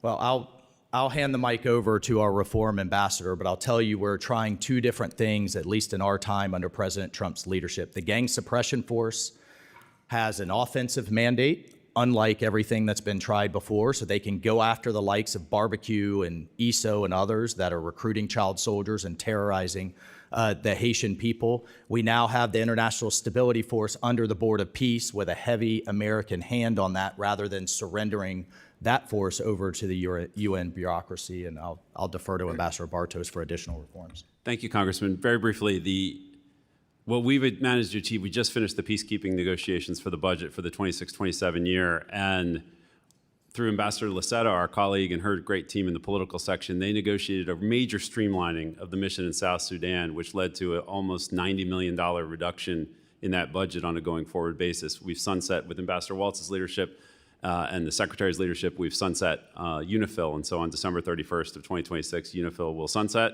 and then it will be wound down in the first part of 2027. So we are taking a real hard look at every single budget at the level of, sir, the granularity of what we're looking at. We're even looking now going forward at the calories per day per troop to try to get the UN's metrics to align with US Army and Navy, Air Force, Marines metrics. That simple change will save, we estimate, almost $40 million a year just getting it in line with U.S. standards. So we're taking a look at every single part of peacekeeping. The last thing I'll say is there is a mission in the Central African Republic that I visited earlier this year that is on the pathway to stabilizing that country, and they had successful elections, so keep an eye on that one. But you're right, sir. Too often, failures. Thank you, sir. You're a credit. Both of y'all are a credit to what you do, and that still scares the hell out of me when I see those blue helmets show up in newsreels. Thank you, Mr. Chairman. I yield back. Representative Titus. Thank you, Mr. Chairman. You know, I am astounded that at a time when our soldiers are dying in the field and our bases are being bombed throughout the region as we fight a war of choice, that you have called the president a peace president. I can't even believe that. Apparently, the Nobel Committee didn't agree with that assessment either. But anyway, that gives us some idea of where you're coming from, apparently. I want to ask you just about the cuts and how they're affecting our relations with our allies. Now, some of our partners and allies agree that they need reforms at the UN for operational efficiencies, but they don't support this kind of Doge-like approach to just blanket cuts and withholding of funds to the regular budget or the peacekeeping budgets. In fact, they've communicated this to the administration and said that the impact of these cuts is undermining their own contributions to the UN, and it's struggling now, as we've heard, just to keep the lights on. And in doing that, the U.S. is isolating itself from our once like-minded allies and partners. We've taken extreme positions on several issues recently. I'd just name a couple of them. On February the 24th, 2025, which was the third anniversary of Russia's invasion, the U.S. voted against a Ukraine-sponsored General Assembly resolution, just said advancing a comprehensive, just, and lasting peace in Ukraine. It reaffirmed Ukraine's territorial integrity and called for Russian withdrawal. We voted against that. We broke with Ukraine and our NATO allies. That's incorrect, Representative. Your staff has given you bad information. We abstained from that resolution. Well, I'll double check that, but the people we were in line with there were Russia, North Korea, and Belarus. I don't think that's incorrect.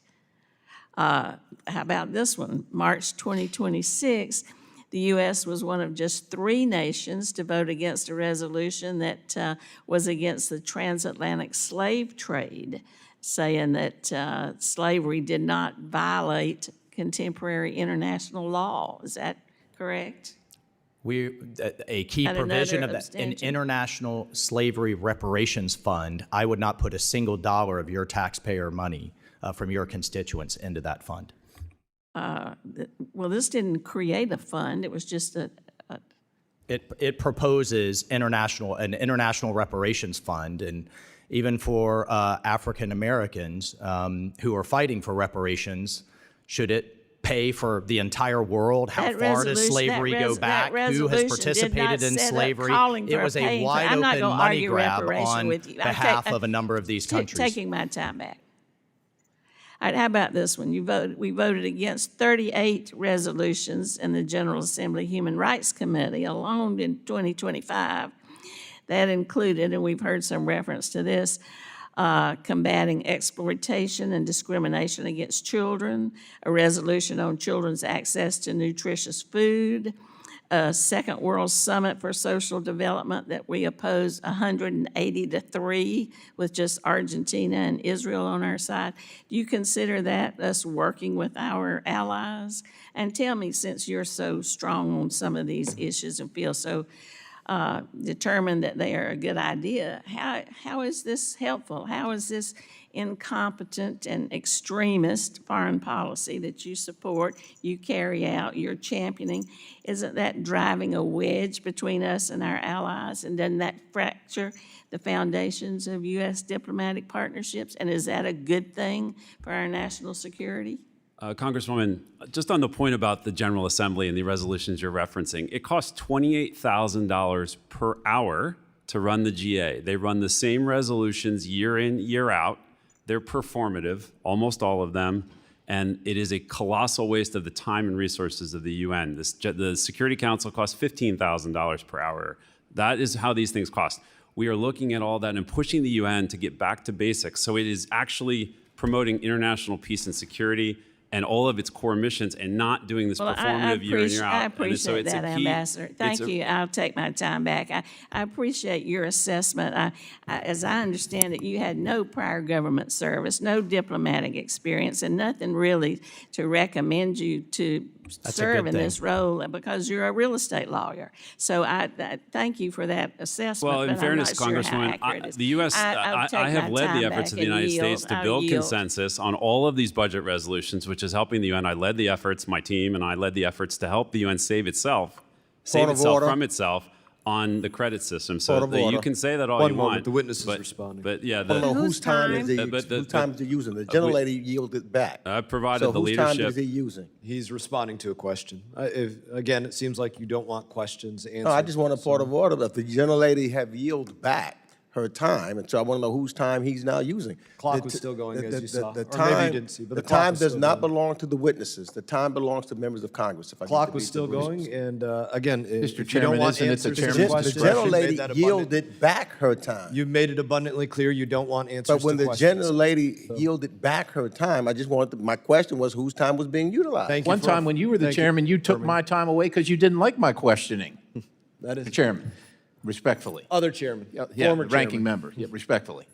Representative Kim, you are Focus on recognized. today, always please. gave you leeway. Focus on today, please. Always. Representative Kim, you are recognized. Thank you, Chairman. Thank you. And Ambassadors Waltz and Bartos, I want to thank you for joining us today and testifying, answering questions. I do want to start by commending the administration and your efforts to deliver more than $1 billion in UN budget savings in just 6 months recently. I call that real progress on behalf of the American taxpayers that demonstrates what strong principled leadership can achieve at the UN. So with that, I want to ask Ambassador Bartos, can you walk us through the strategy that you used to build that coalition and support from other member states for those savings? And what was the most effective ways that you were able to overcome opposition? Was it targeted engagement? Was it burden sharing arguments or something else? I want to hear from you how you did it. Thank you for the question. It turns out that applying common sense business principles to an organization that is failing in its fundamental purposes and is hurtling every year closer and closer to insolvency through its own ineffectiveness, not through who pays or doesn't pay, but its own failure to meet its mission. Applying common sense business principles and good old-fashioned roll up your sleeves, go meet with other representatives, go meet with other ambassadors, go meet with the experts who do this work in, day out. Look, I'm blessed to have an outstanding team of professionals who spent their whole careers on UN reform, but what wasn't there before we got to post was the leadership. The Trump administration has brought the leadership that so many reform advocates have been yearning for their entire careers. And I hear this from across the UN. The president's vision and leadership, the secretary's support, vision and leadership, Ambassador Waltz is charged to make it happen, get this organization back to basics, make it hit and then exceed its fundamental purpose, has been our driving mission since day one. And it is good old-fashioned work with everybody, build consensus, build relationships, honor your word, do what you say you're going to do. And so it turns out it's actually not that hard to reform an organization. Bringing that when common you- sense common leadership at sense. the UN, and we need more of those here on the Hill as well, if I may say so. It's no secret that U.S. adversaries like Iran, Russia, and China, they seek to advance their interests through the UN. And we saw how Iran's terrorist proxy Hamas infiltrated UNRWA. This is a fatally flawed organization.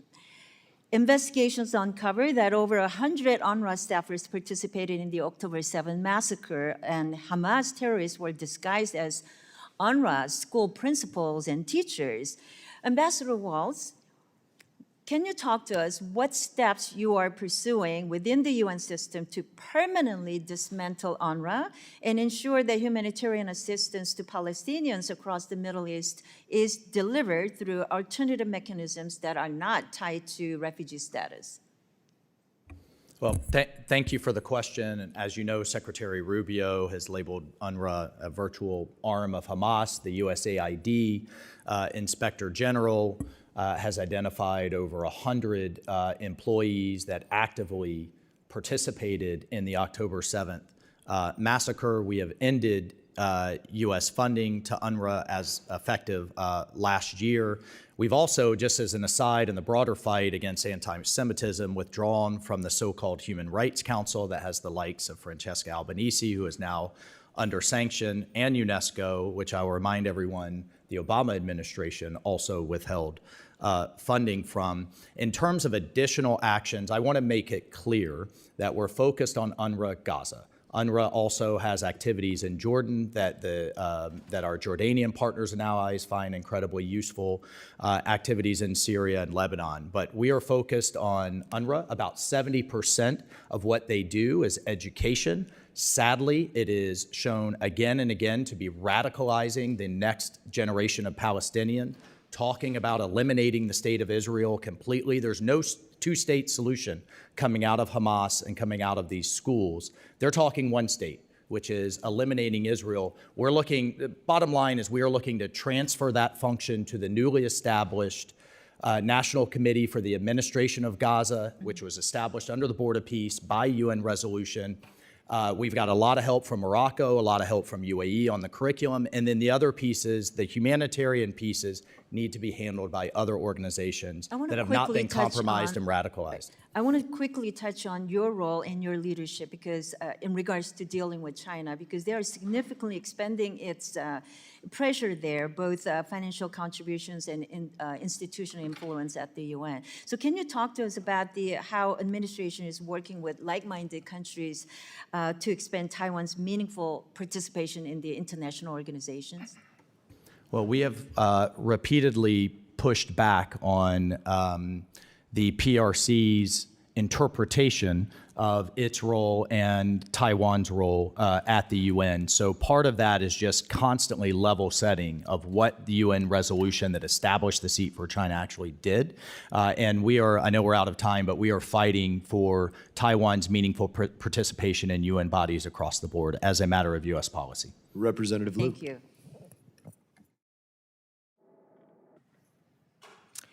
Thank you, Mr. Chair. Thank you for the witnesses for being here today. My questions will be for Ambassador Waltz. American service members are in the Middle East risking their lives in the war with Iran. How many U.S. troops have been wounded in the Iran war? My understanding from the Defense Department's latest numbers is over 100, but about 70% or 90% of those have immediately returned to duty. Okay.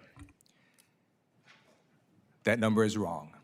According to the Defense Casualty Analysis System, 482 American troops have been wounded. Now, it's not surprising to me that you did not know the answer to that. The reason you are here today and in your position is because you were fired by the president from your former position as National Security Advisor. You disclose classified information that harmed American pilots and put them at risk. About me. That's your spin, I guess, for your next campaign commercial. I don't know. How many American troops have been killed in the Iran war? In these ongoing operations, 18. Okay. Now, President Trump has repeatedly stated that Iran's military was obliterated. On March 16th, President Trump stated that Iran's military was, quote, literally obliterated, end quote. How is it possible that 482 American troops have been wounded and 18 service members killed by an Iranian military that's been purportedly obliterated? The Iranian Navy, Air Force, air defense system, and industrial capacity have been massively damaged, if not completely ineffective. But this is a state that is trying to reconstitute. This is a regime that is obsessed with a nuclear weapon, and it's a regime that still maintains some missile and drone capability that it's firing on all of its neighbors, including our bases. I think that's a pretty common sense evaluation, but if I need to explain it to you further, I can. you need to explain to American people how an Iranian military that's been purportedly obliterated killed 18 U.S. service members and wounded 482 As you service know, members. 7 of those service Well, let me members finish died in a plane crash. Let me finish my question. And has struck multiple U.S. facilities in the Middle East repeatedly. So I'm going to show you a video from Jordan, and this is an Iranian strike, and if we could play the video, that would be great.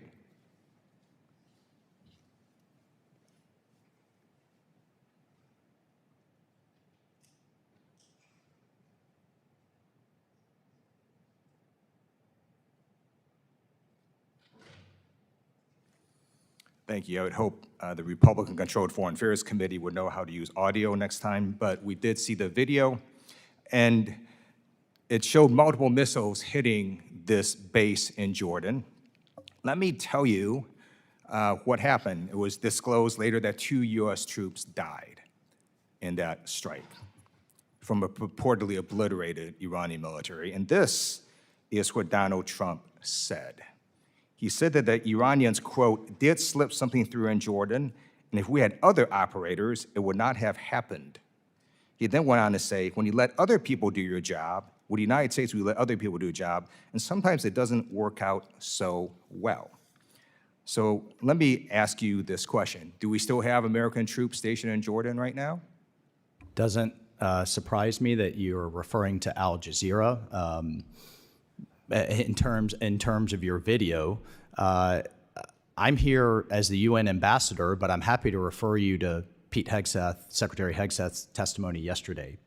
Of course, we still have. In your opening statement, you bragged Jordan about doing a Security Council resolution on Iran. So yes, Iran is in your job responsibility. Focus on it and focus on the troops that have been wounded and killed. Do not be so callous with the safety and lives of American troops. I'm going to ask you again, are U.S. troops currently stationed? Are U.S. troops currently stationed in Jordan? Moralized to me. Go back U.S. troops currently stationed in Jordan? Try to get reelected. I will. You should try. November is coming for you and this administration. Are U.S. troops stationed in Jordan? It's not even a trick question. Are they? Of course they are. Okay. With a great ally. And if Donald Trump doesn't trust the Jordanians to protect U.S. troops, do you trust them? Who are we going to have protect U.S. troops? They are exposed right now in the Middle East, repeatedly being exposed to Iranian missiles when they died and missile strikes and drones. You don't even know how many U.S. troops were wounded in this Iran war. Shame on you for not even know basic facts. You are the U.S. ambassador, and you don't even know how many U.S. troops were wounded in the Iran war. You got that wrong. You should be shameful. You don't know basic facts. You should resign. You don't even care about the number of U.S. troops that were wounded. You did not know how many U.S. troops were wounded. You gave false information to Congress. You should be ashamed of yourself for not even knowing how many U.S. troops were wounded in the Iranian war. The gentleman's words should be taken down. You should not use such derogatory language for the distinguished ambassador. Seriously, I know you're upset, but nothing in the last administration. Zero. Politics and the worst of it. He lied to Congress. He gave a flat-out false number, minimizing the number of U.S. troops wounded in Iran. Mr. Chairman, that's what he did in his first answer to my question. It should be recognized that the ambassador is a 27-year veteran of the military. Thank you. Mr. Smith, do you have a point of order? I would ask, disagree all you want, but do it civilly. And that was not civil. No point of order. No point. Representative Self is recognized. Thank you, Mr. Chairman. Mr. Ambassador, I yield my time to you as you may consume for anything that you would like to comment on that past exchange. And it is my time, and either you or I will be speaking. Mr. Ambassador. Yeah, I would just thank you for your time, Representative. The Iranian regime has been killing Americans for administration after administration after administration. We finally have a president that has said enough is enough. I don't think that nonsense merits additional response. Okay, very good. First of all, I want to just verify one thing with you. Should we decide that we do not want to meet what dues, assessments, whatever, we would keep the most important thing in the UN for us, which is our seat on our permanent seat on the Security Council. Is that correct? I'm sorry, can you repeat the question? I don't mean to use your time. If we choose not to meet our dues or assessments for the UN, we would lose our voice in the General Assembly, but we would keep the most important thing, correct. which is the seat on the permanent veto. That is correct, and importantly, the UN Security Council, the resolutions that come out of there are binding in international law. What comes out of the General Assembly is not binding. Correct. I want to turn to peacekeepers. You mentioned in your testimony there were 90,000 at the height of peacekeeping. You mentioned the sexual abuse, which happens often with those forces. I wanted to talk about measures of success. And my example is UNIFIL in Lebanon was a total failure. So what measures of success are you trying to get the UN to use in their peacekeeping forces? To your point on UNIFIL, and it's an important one, its mandate was to prevent non-armed actors from arming and operating south of the Litani River in southern Lebanon. I think we've seen the exact opposite for the last 20 years from Hezbollah, at the cost of $500 million a year for that peacekeeping force of 11,000 international troops, and the administration has put a policy in place that UNIFIL will not continue. What we have tried to do with every year, typically, these peacekeeping forces are renewed, and we have made it very clear to the rest of the Security Council that they cannot just continue. For example, DRC Congo, that force at the cost of $1 billion a year has been there for 30 years. And I don't think we've seen it result in peace. So we are tying the renewal of these peacekeeping forces to an actual peace process, to a political process, and whether that's in DRC Congo or Western Sahara or Libya or other locations, they need to work themselves out of a job. And not become a cash cow for the troop contributing nations, and not become an excuse for the actors on the ground to not have to make the compromises they need to make to achieve peace. Yeah, Mr. Ambassador, I would just recommend you come up with measures of success for each of them. I mean, concrete measures of success. Thank you. We just had a report for the gang suppression force in Haiti with actual measures of success. Great. It is we're a few months into the job. We're trying to undo 80 years of not always great performance and behavior. Yeah, one of the most egregious examples of institutional bias in the UN was a special committee to investigate Israeli human rights practices, SHERP. And I will tell you, they failed to mention not a single word about the atrocities in their 10,000 plus word report, 21 pages. I believe that you have had some successes in turning the vote in the SHERP vote. Can you share that with us? Congressman, we'll take that one for the record in terms of looking at that vote. On the more broadly, with respect to UN, the Commission of Inquiry, the Special Rapporteurs, the Human Rights Council, which of course we've withdrawn from, and other measures, as I mentioned before, the UN is at that decision point, and it has to decide whether it wants to get back to basics and foundational peace and security, or whether it wants to just be a machine to have General Assembly resolutions, 183 against Israel over the last so many years versus 70 against the rest of the world. It's a shocking, and it's a hotbed, or as the chairman said, a snake pit of anti-Americanism, anti-West, anti-Judeo-Christian values, anti-Israel, anti-Jew. They have to decide, and we have a selection coming up. It's going to decide the future of this organization with the next Secretary General. Okay, well, I know you've got plenty of examples, but that report, which was literally weeks after the October 7th attack, and in which their report did not mention a single atrocity, might be a good one to use in your working on SHERP. Mr. Chairman, I yield back. Representative Jackson.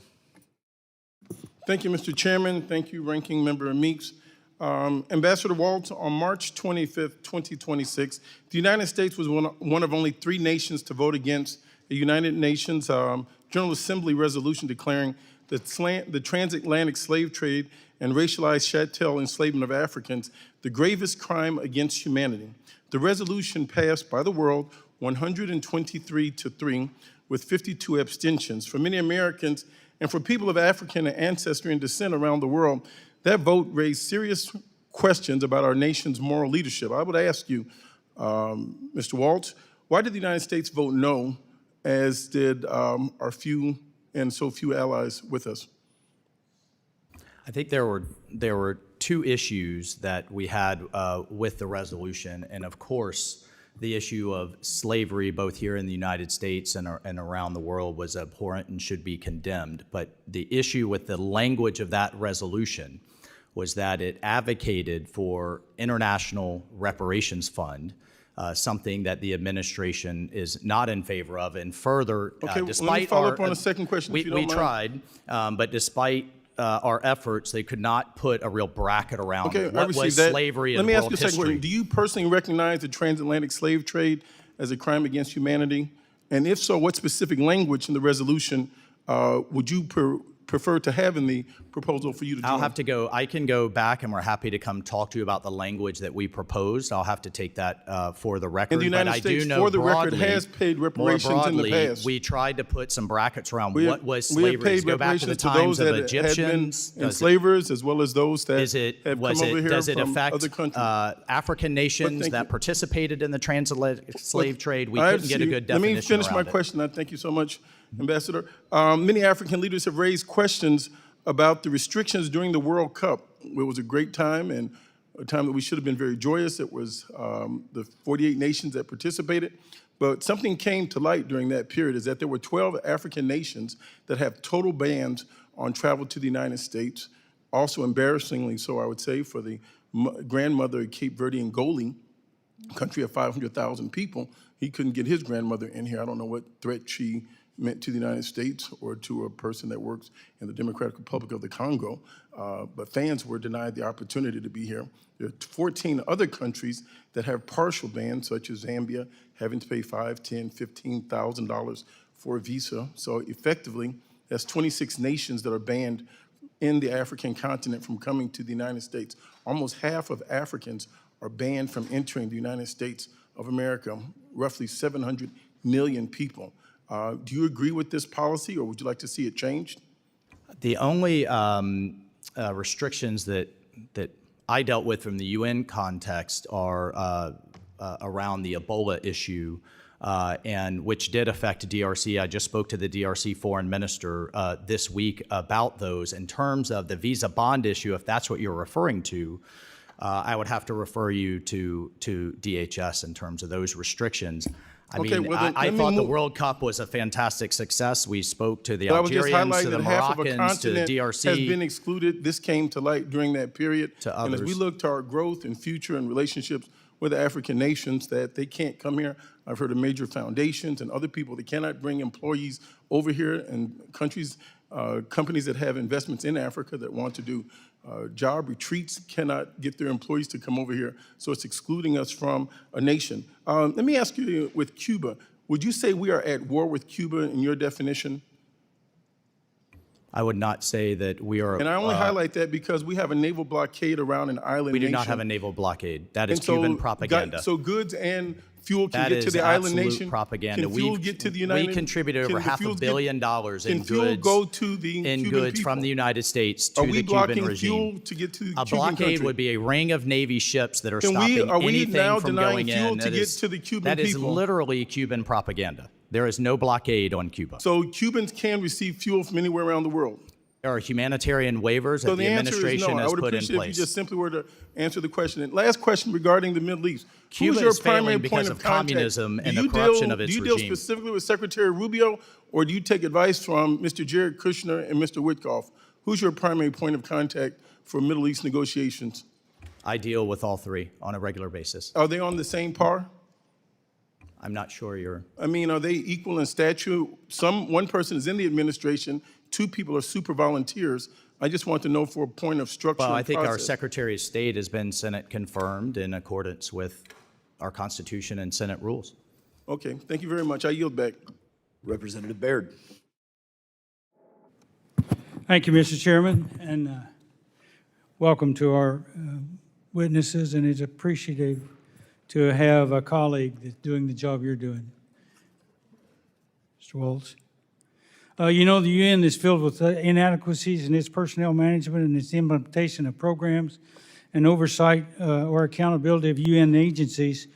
While originally established to maintain peace and security as we develop a friendly relations, worldwide cooperation in economic and humanitarian issues, the organization has now forged its own policy that frequently contradicts the policies of the United States.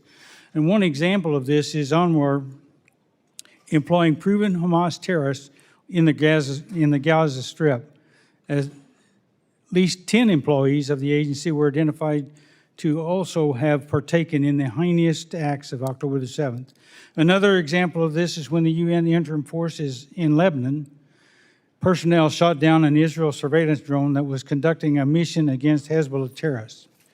So President Trump and the United Nations Ambassador Mike Waltz have taken a step in the right direction to ensure that the UN acts in the interest of our member countries instead of formulating its own policies that serve well its contributions and its balance sheet.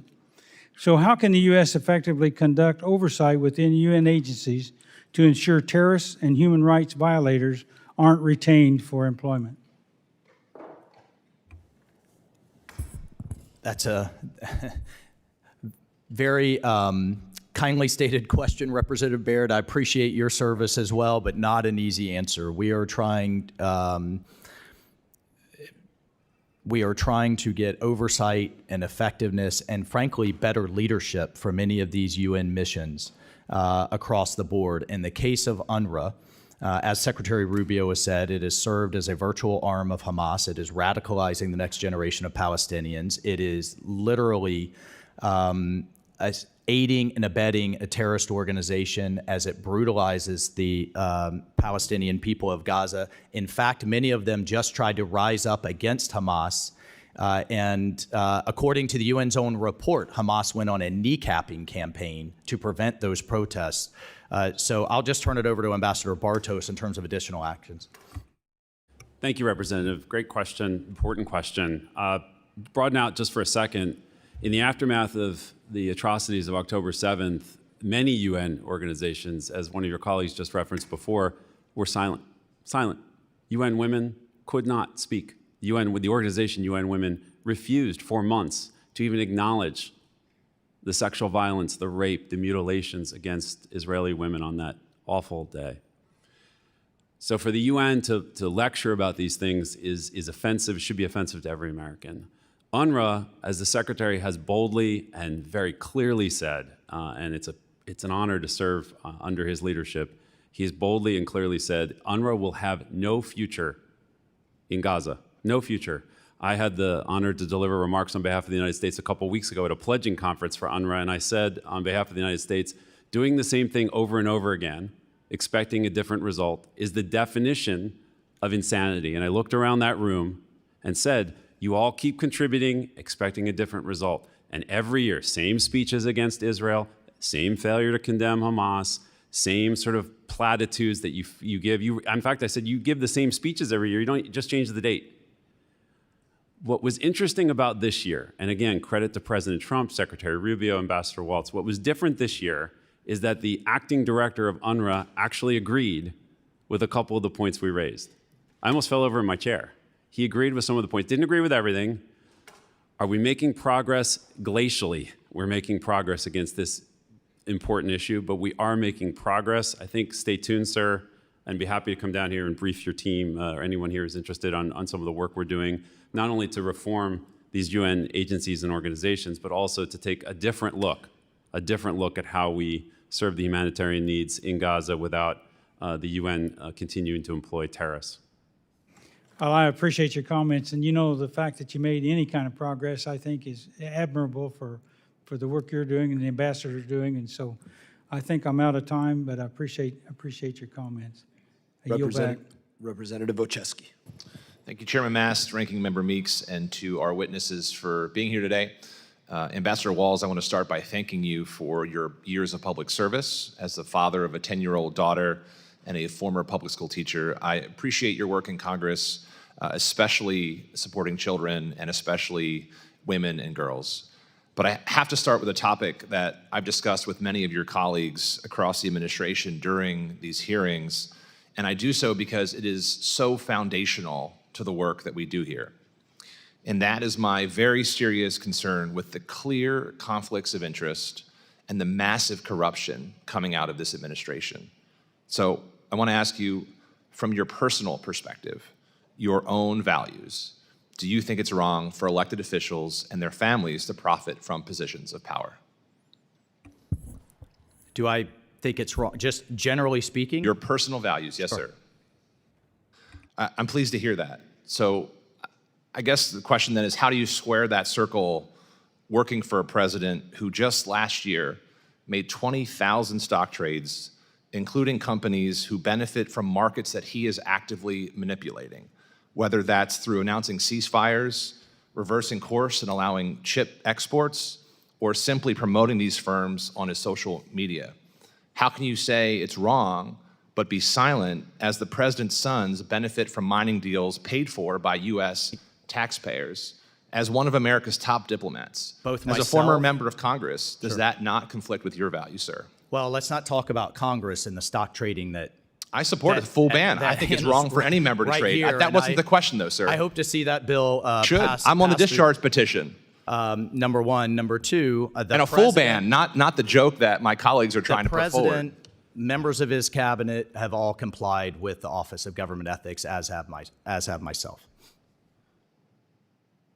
We have ethics rules in place. We have an agency that oversees So you think ethics. it's we all subject ourselves to the Senate and to this office and receive that clearance before we come for confirmation. So and you're further, okay with the president's stock trades? In accordance with transparency and in accordance with the rules of the Congress, we publicly put our finances out there every year in our financial disclosures. So you're comfortable with the president buying stocks in companies like energy before he announces a ceasefire? You're comfortable with? The president is complying with the ethics rules as they sit on the books. Do you think that they should be changed? Do I think that they should be changed? I'll leave that to this August body. Well, I'm trying to change the United Nations, which makes this look like an appetizer. Well, I think it makes your job harder because these conflicts of interest, the president's insistence on outsourcing high-stakes diplomacy to family members and business associates impacts our standing in the world in a profoundly negative way. They impact your ability to effectively do your job as one of our country's top diplomats. Can I just answer your question? I have never regularly deal with Secretary Rubio, with the president.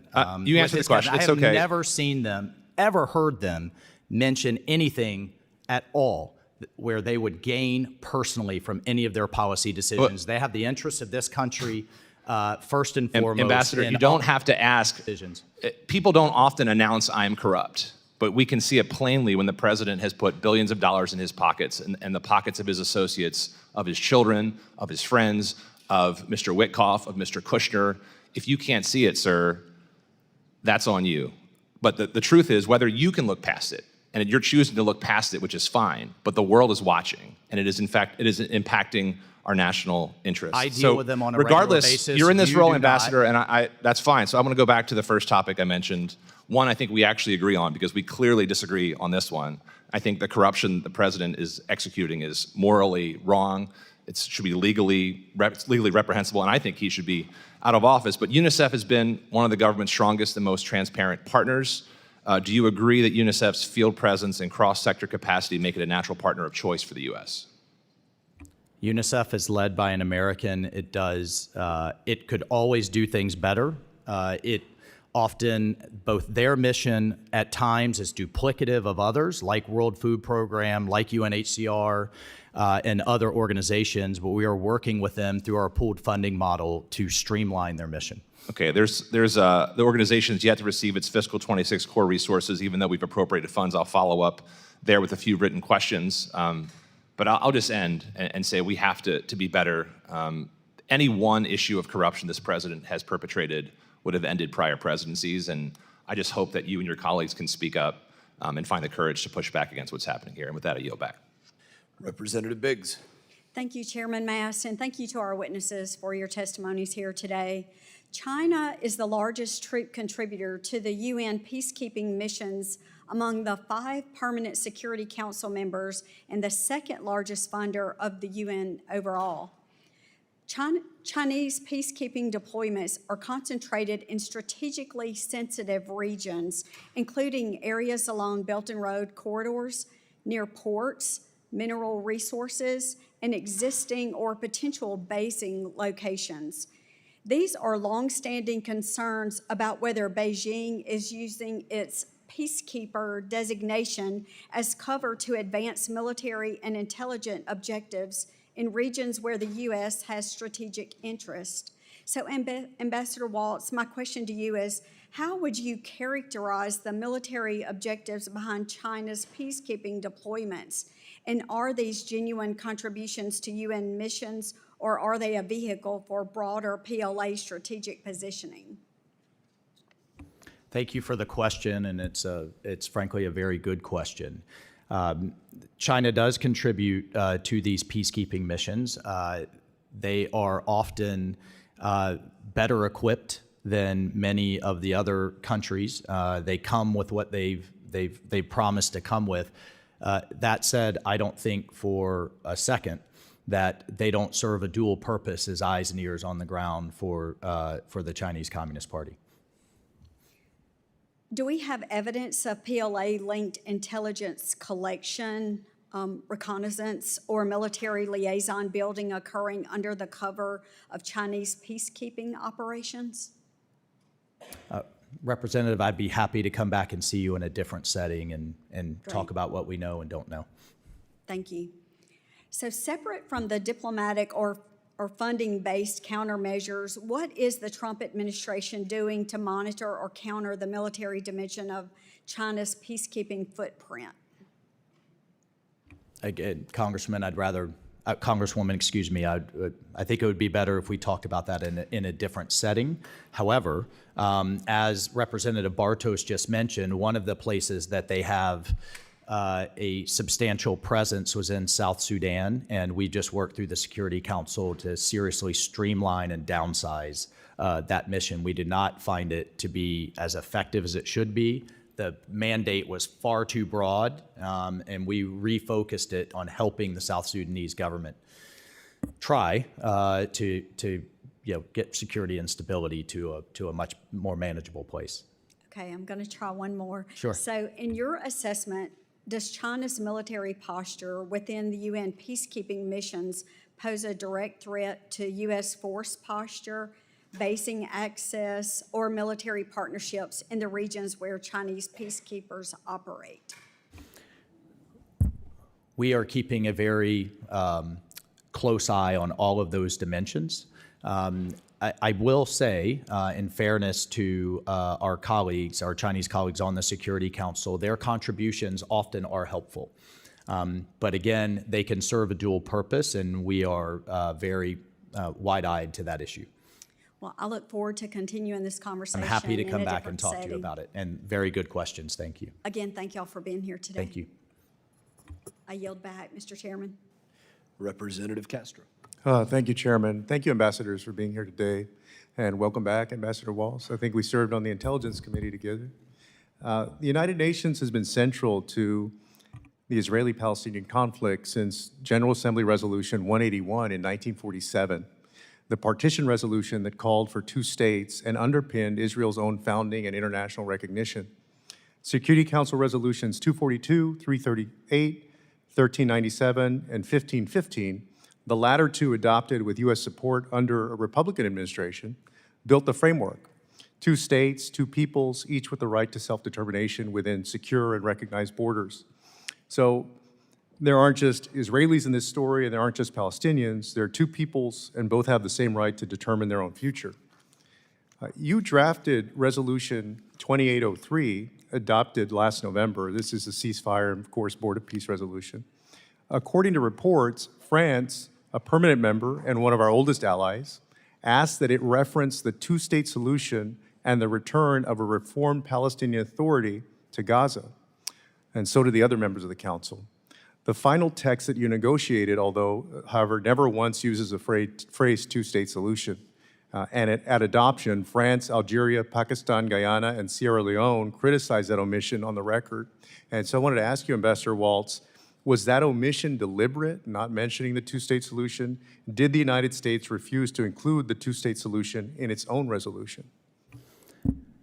Representative Castro, I'll come back to you and sit down with you if I'm incorrect in this, but out of memory, the Resolution 2803 adopted wholesale as an annex President Trump's 20-point peace plan, which the president of France was there at Sharm el-Sheikh and celebrated. And in that, for the first time ever, we had both no annexation in terms of directive to the state of Israel and a pathway to a two-state solution with appropriate reforms. So Those just are to be, both in there now as international I got law. it.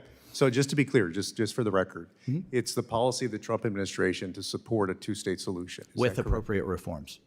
Okay. So that was a United Nations resolution that adopted the president's 20-point peace plan. Right, but because you had a big hand in negotiating it, I want to know, I'm asking, what's the Trump administration's policy, right? So the Palestinian Authority has said yes to this two-state solution. However, Prime Minister Netanyahu has told his cabinet that he's, quote, firmly against a Palestinian state, reformed Palestinian Authority or not.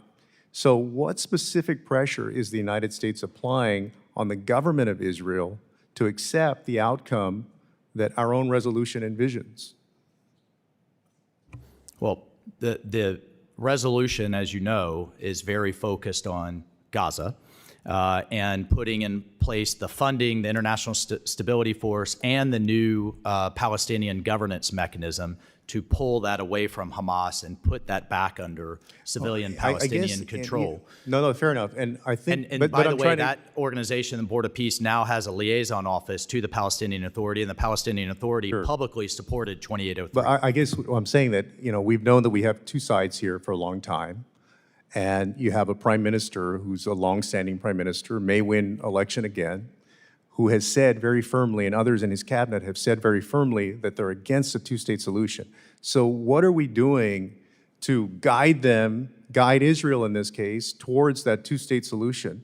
Because on the other hand, on the other side, we have designated groups like Hamas and Hezbollah as terrorist organizations. We've sanctioned them.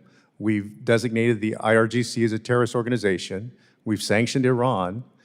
And so where's the guidance on the other side when, over the years, of course, we have provided military support, foreign military financing, billions of dollars. We now may, at least in the NDAA, there's a provision to strengthen the relationship between the United States and Israel and perhaps develop weapons together, for example. So without exercising any leverage, without the U.S. exercising any leverage on Israel and Prime Minister Netanyahu, what makes you think, Ambassador, or why would we think that he's going to change his tune about a two-state solution? I mean, he's flatly said he's against it. What's going to change that?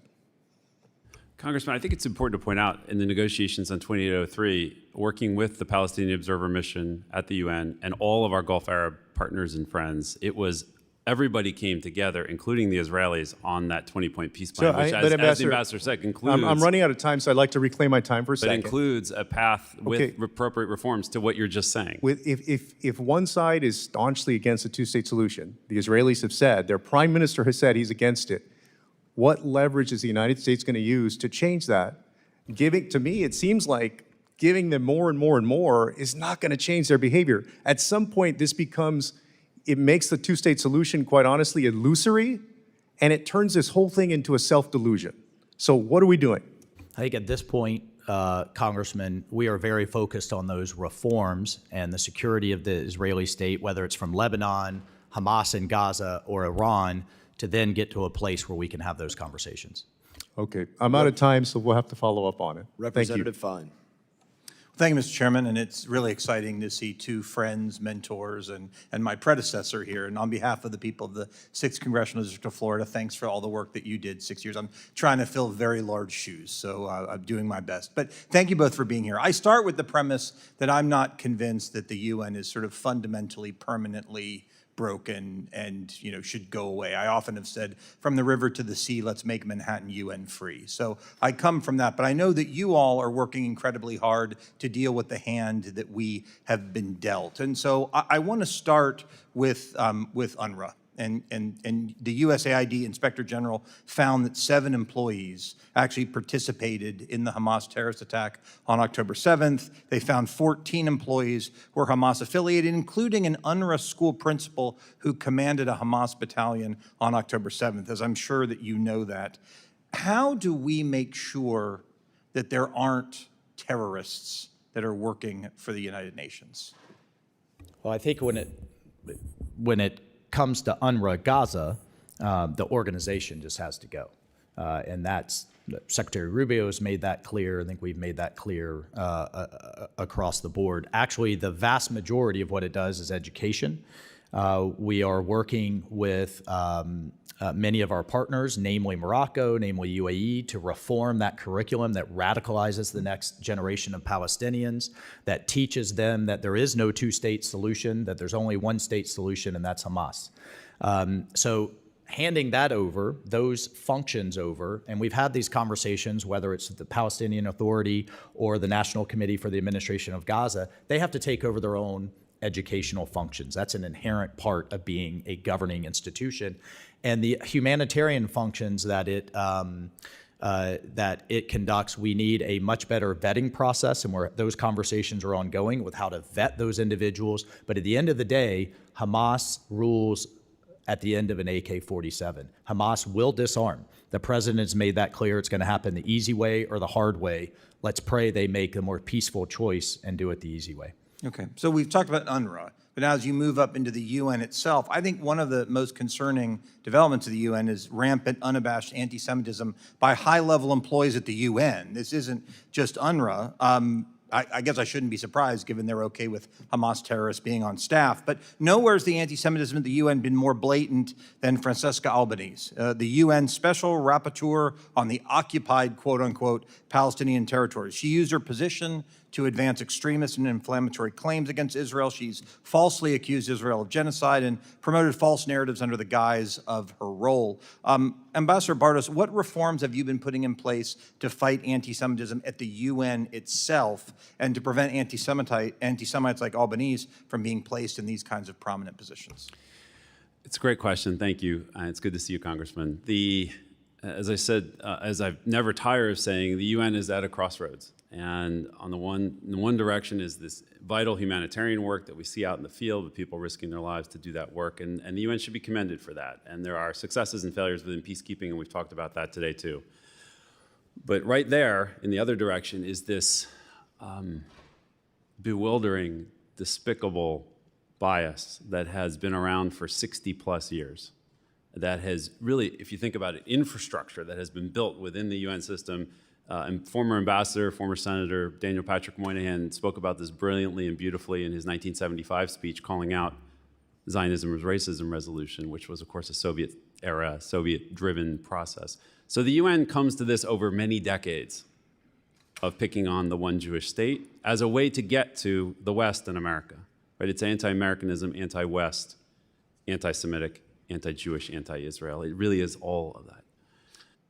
We have a whole team dedicated, of course, with the Secretary's push and leadership on these issues, we have a whole team dedicated to rooting out anti-Semitism throughout the UN. So the Commission of Inquiry, UNRWA, as you mentioned, this lunatic Albanese, who the UN allows to put on their uniform. But I think it all comes back to, in the here and now, it comes back to making sure that we select the right next Secretary General, who will have the leadership, the moral clarity, and the courage to tackle this. It's an existential issue for the organization about whether it wants to be a hotbed of hatred for the one Jewish state and for the West, or whether it wants to get back to basics, its core founding mission of international peace and security, humanitarian aid.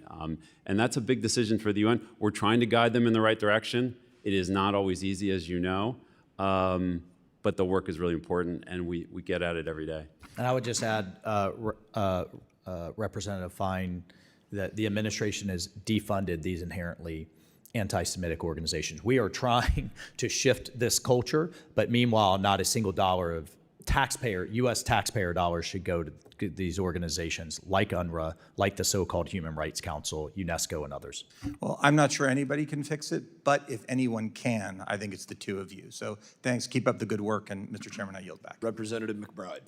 Thank you so much, Mr. Chairman, and to you and the ranking member for holding this committee hearing. Thank you both so much, both of you ambassadors, for joining us, for making it down to the bottom of the dais.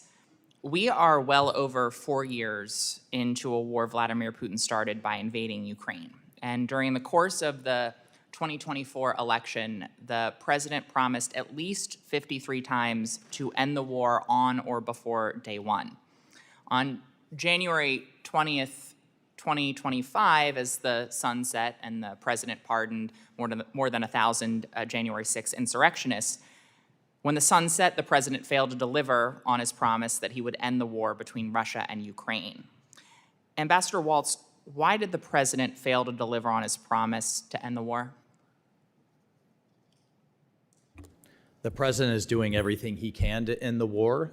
To date, neither Vladimir Putin with Russia or President Zelensky has seen fit to enter into the final deal. However, the president has put significant pressure, this administration, by sanctioning Lukoil, by sanctioning Rosneft, and is doing everything he can to stop the killing. So I guess we're in agreement 538 days into the administration that the president has not delivered on his promise that he made at least 53 times during the course of the campaign to end the war on day one. The president has found, despite incredible efforts from him and his team, it to be a very frustrating effort. Well, maybe he shouldn't have made those grandiose promises. I'm proud that he has tried. Speaking of the pressure that is being brought to bear, on February 24th, a month after the president failed to deliver on that promise, U.S. representatives at the United Nations voted no on a resolution advancing a comprehensive, just, and lasting peace in Ukraine.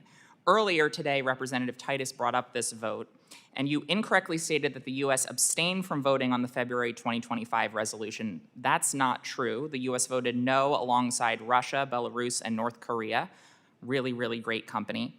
Would you like to correct the record that the U.S. indeed voted no? I understood, and perhaps I misunderstood her to be talking about a General Assembly resolution just this past summer where the United States abstained. My understanding, the words that she specifically used was referring to the February 2025 resolution, which the U.S. did indeed vote no on. Then on February 18th, 2026, over a year after President Trump failed to deliver on his promise to end the war on day one, U.S. representation at the UN under your leadership refused to vote on a resolution expressing support for lasting peace in Ukraine. Ambassador, I'm curious why the United States is scared to call out and stand up to Vladimir Putin at the United Nations. The United States, under this administration, has put more pressure on Russia to come to the table. Their economy is reflective of that, and this administration sanctioned their top 2 oil producers and the Dark Fleet, not the last administration. Well, they're now getting more money because of the Strait of Hormuz, but that's neither here nor there. Why did the United States vote no and refuse to vote to denounce Vladimir Putin's I'll have to come illegal back to war a in record. Ukraine? That prior vote was obviously before my time, so I'll have to look at the wording in the resolution. Like legislation, which many of you know, there can be specific phrases that we find objectionable or who cross our red lines. Yeah. The title says one thing and the actual legislation Apparently, or resolution says another. the only other countries that objected to any of the specific language in that resolution, at least in February 2025, were Belarus, North Korea, and Russia. So not very good company. My memory is we were shifting to a more neutral mediator position. A strategy as we try to end this war, unlike the ill-defined victory, a strategy so-called, of the that last did war. not work has not worked. And has worked a lot better than the last administration's. Well, I don't think that that's true. They're at least in the room talking, which is the art of diplomacy. Wow, there was a photo op in Alaska that the president gave Vladimir Putin, and I think these votes, lack thereof votes, no votes, only send a message to Vladimir Putin that we are not President there. Zelensky But has I want to say, repeatedly while been in the you're Oval treating Office, Vladimir not Putin with not kid Putin. gloves, you are insulting American allies, including our longstanding ally Denmark, whose soldiers fought and died alongside U.S. soldiers. Have you gotten any positive feedback from your colleagues at the United Nations about the president's desire to seize Greenland? As one of the soldiers who fought alongside Danish soldiers in southern Afghanistan, they're a fantastic ally. At the same time, they were paying very little to zero attention to the Arctic, and they now are. And we are in meaningful negotiations to secure our northern border. I'll take that which as is a no. key You charge haven't of the gotten any president. positive feedback. Thank you. I yield back. I've actually given a lot of positive feedback to the ongoing negotiations, Sure. to answer your question. Sure. Representative Gallagher. Yes, thank you, gentlemen, for your testimony today. And Mr. Ambassador, let me apologize on behalf of California for the disrespect and dumbfounding ignorance of my colleagues. The gentlelady mentioned that the Ayatollah was better off before the war. Maybe she missed the memo that Ayatollah Khamenei is dead, and he is definitely not better off than before this war. And maybe if they had their way, he would still be Good alive. riddance to him. He would still be alive directing attacks against our allies and also against our American soldiers. If they had their way, they would be much further along in their nuclear program instead of being decimated in their nuclear program, as is the case today. And I do think it's interesting to hear the other side, Democrats, especially from California, talking about high gas prices. As of today, the average gas price in California is $5.50 a gallon.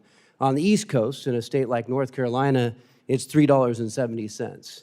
That's a function of policy. In California, there's been a war on oil and gas. There's been crazy policies, Green New Deal mandates that have led to that highest gas price. And I want to thank you for the administration to help stop the International Maritime Organization from imposing what would have been the world's first global carbon tax on shipping, which would have raised all of our costs. And so going on that vein, what are you doing at the UN and in your role to help stop these kind of California policies from going global and raising all of our costs of energy through the roof? Yeah, thank you. I mean, talk about taxation without representation. This was the first attempt by an international body to levy fines, which would have amounted to a tax on all global shipping, I guess in some ill-fated effort to push these massive tankers towards EVs. I don't know. And by the way, we've asked directly who would then manage the upwards of $12 to $15 billion that would have passed on to consumers and then put into a UN slush fund, and the answer was unclear. It was kind of like what we heard in this body, Mr. Chairman. Just vote for it and you'll figure it out later. But thanks to the President, the Secretary, and our intervention, we stopped that effort. It's also an argument, though, of why we need to get into these organizations in a meaningful way. We can't just walk away, because if we do, our adversaries and in some cases our partners who don't share our industry's interest and want to advantage their industries will pass global regulations that massively disadvantage the American people and our businesses. We stopped it in that case. We are blocking, fighting, and tackling. For example, I just worked with Secretary of Agriculture Rollins on some regulations in the Food and Agriculture Organization that serves as a global FDA, for lack of a better term, that would have advantaged European farmers and disadvantaged American farmers. So rest assured, we have a team that's in there in all of these organizations fighting for us.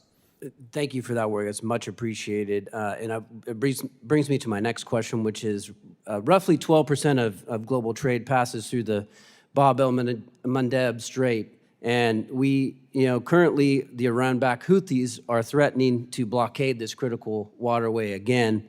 If successful, this would force ships onto longer and more expensive routes around Africa, which would undoubtedly disrupt our global trade. There has been a resolution, 2826, that simply extends the Secretary General's reporting mandate on Houthi attacks in the Red Sea. Is the United Nations capable of organizing a more meaningful international response to keep this vital waterway open? I think you're certainly speaking to a broader issue here, that no state, no terrorist organization can choke off international waterways that are vital for commerce. The Iranian regime right now is acting as the Somali pirates with drones and cruise missiles of back years ago, where we did gather an international coalition and took that problem on. Thankfully, the President, the Defense Department, right now as we speak, is massively destroying and degrading Iran's ability to choke off that waterway, which 146 nations have agreed with us is in violation of international law.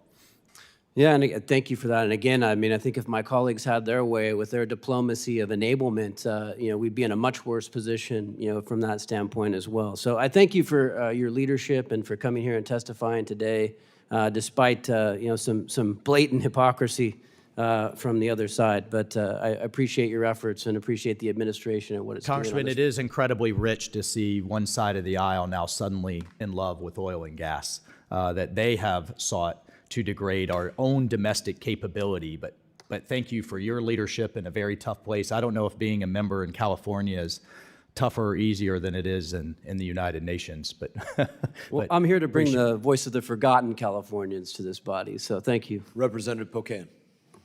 Thank you, Mr. Chairman, and thank you, Mr. Ambassador, for being with us. Thank you. Without going into detail, just naming names, what 3 countries are the greatest adversaries to the United States?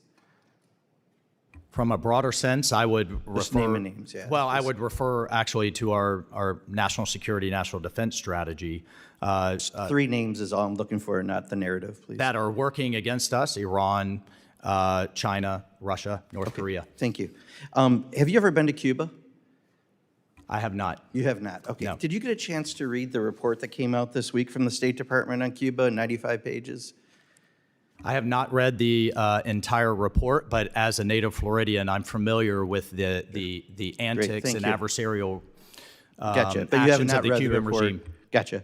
Can you explain to me, on July 7th, there was a vote in the UN to continue debate about the U.S. blockade of Cuba, and we opposed that, and we kind of had an embarrassing defeat, 136-9 with 30 abstentions.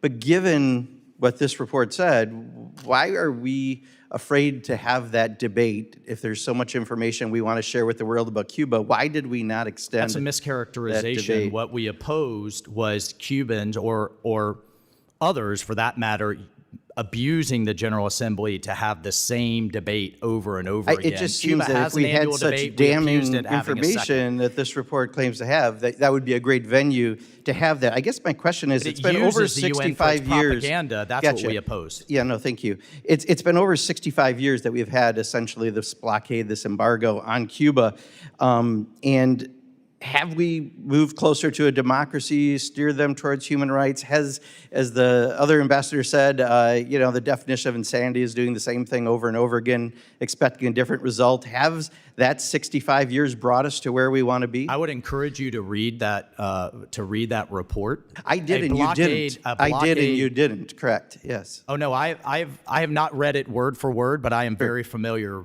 As a native Floridian. I did too. I read it. I've highlighted it.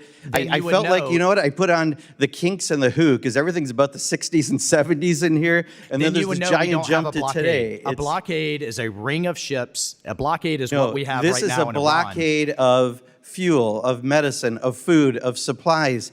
Even in war, we allow medical supplies to go through. We don't allow medical supplies to go through to Cuba. So my question is, the difference is they can't do you pay think for it. that we've had a They can't noticeable pay for it because change? of the corruption of the communist regime. Okay, can I just ask my question, please? Sure. Because I respect you were in this role, and so I'm just asking, do you think we've had a measurable difference in 65 years of the policy we've had? I think we have, much of which is in statute, have had a meaningful effect on not allowing the Cuban regime to expand its revolution, its communism, and its anti-American, anti-left revolution, as it calls it, across the Western Hemisphere and into the United States. So Secretary Rubio just a few hours ago said the goal is to have a Cuba where people of Cuba can experience prosperity, safety, security, and a better life moving forward. I just got back from there 10 days ago. I've been there 30 years ago. I was there 3.5 years ago on an official delegation, and I was there with a nonprofit most recently. And what I've seen is a crushing of the Cuban people, and it's not a Cuban regime. Let me finish, Did you please. visit the Give me the prisoners? respect I've given you, please, because the rest of this drives me crazy. We're not allowing medical supplies. So we've doubled the infant mortality rate because of our actions. We're the ones blocking that. It's not the Cuban government, that's us. We're blocking fuel, which means while I was there, 42 hours of no energy, we had an hour and a half.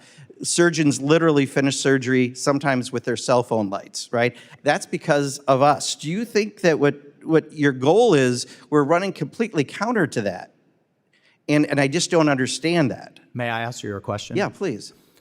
But I would like 30 seconds at During the your end. just so you visit, know. did you visit the private island from the Castro regime? Did you visit their private jet, which seems to have fuel Well, to go back considering and forth? you've never been to Is it- Cuba, that I'm was not going 4 to take your seconds, advice on where to go. 4 I know, seconds, but okay. considering, I mean, You you've visit never the been there. 800 political I'm not prisoners. going to tell you how to groom your hair because I can't give good advice on that. I don't think I need your advice at Cuba. Are we going to have a military action against Cuba? It seems like that's what this report is setting up. I am not going to take options off the table for the President of the United States, but I would hope that you would not allow your visits to be used for Cuban regime propaganda that has oppressed Yeah, and you know, massacred I'll tell you, I wish, people. I understand, but I would strongly urge you, Marco Rubio, who's never been to Cuba, so many others who have strong opinions. His entire family is from Cuba, and They left fled before the revolution. That is regime. decades ago. That's a ridiculous answer. It's Cuban I Americans know, but who have fled the regime. to be and are fair, that is a constantly ridiculous answer. for being oppressed and It's worth imprisoned. going there if you're going to have such strong opinions. I think you'd maybe look at it a little differently. I yield back. Representative Moylan. Thank you, Mr. Chairman, Ambassador Waltz, and Bartos. Thank you so much for being here. Appreciate that. Ambassador Waltz, July 5th, 2026, the UN supported the launch of the Global Network of Centers for Exchange and Cooperation on AI Capacity Building. As the AI risk pushing the world towards even greater inequities. So what do you believe is the U.S. role, should be the U.S. role closing the artificial intelligence gap to face this regarding connectivity, infrastructure, and energy access? I think we have to be incredibly careful, and I've have been in touch with a number of leaders of our private sector, our Office of Science and Technology Policy, Secretary of Commerce, Secretary of Treasury, on efforts within the UN towards AI governance that are not in line with our values and that would hinder our entrepreneurial spirit and our innovation.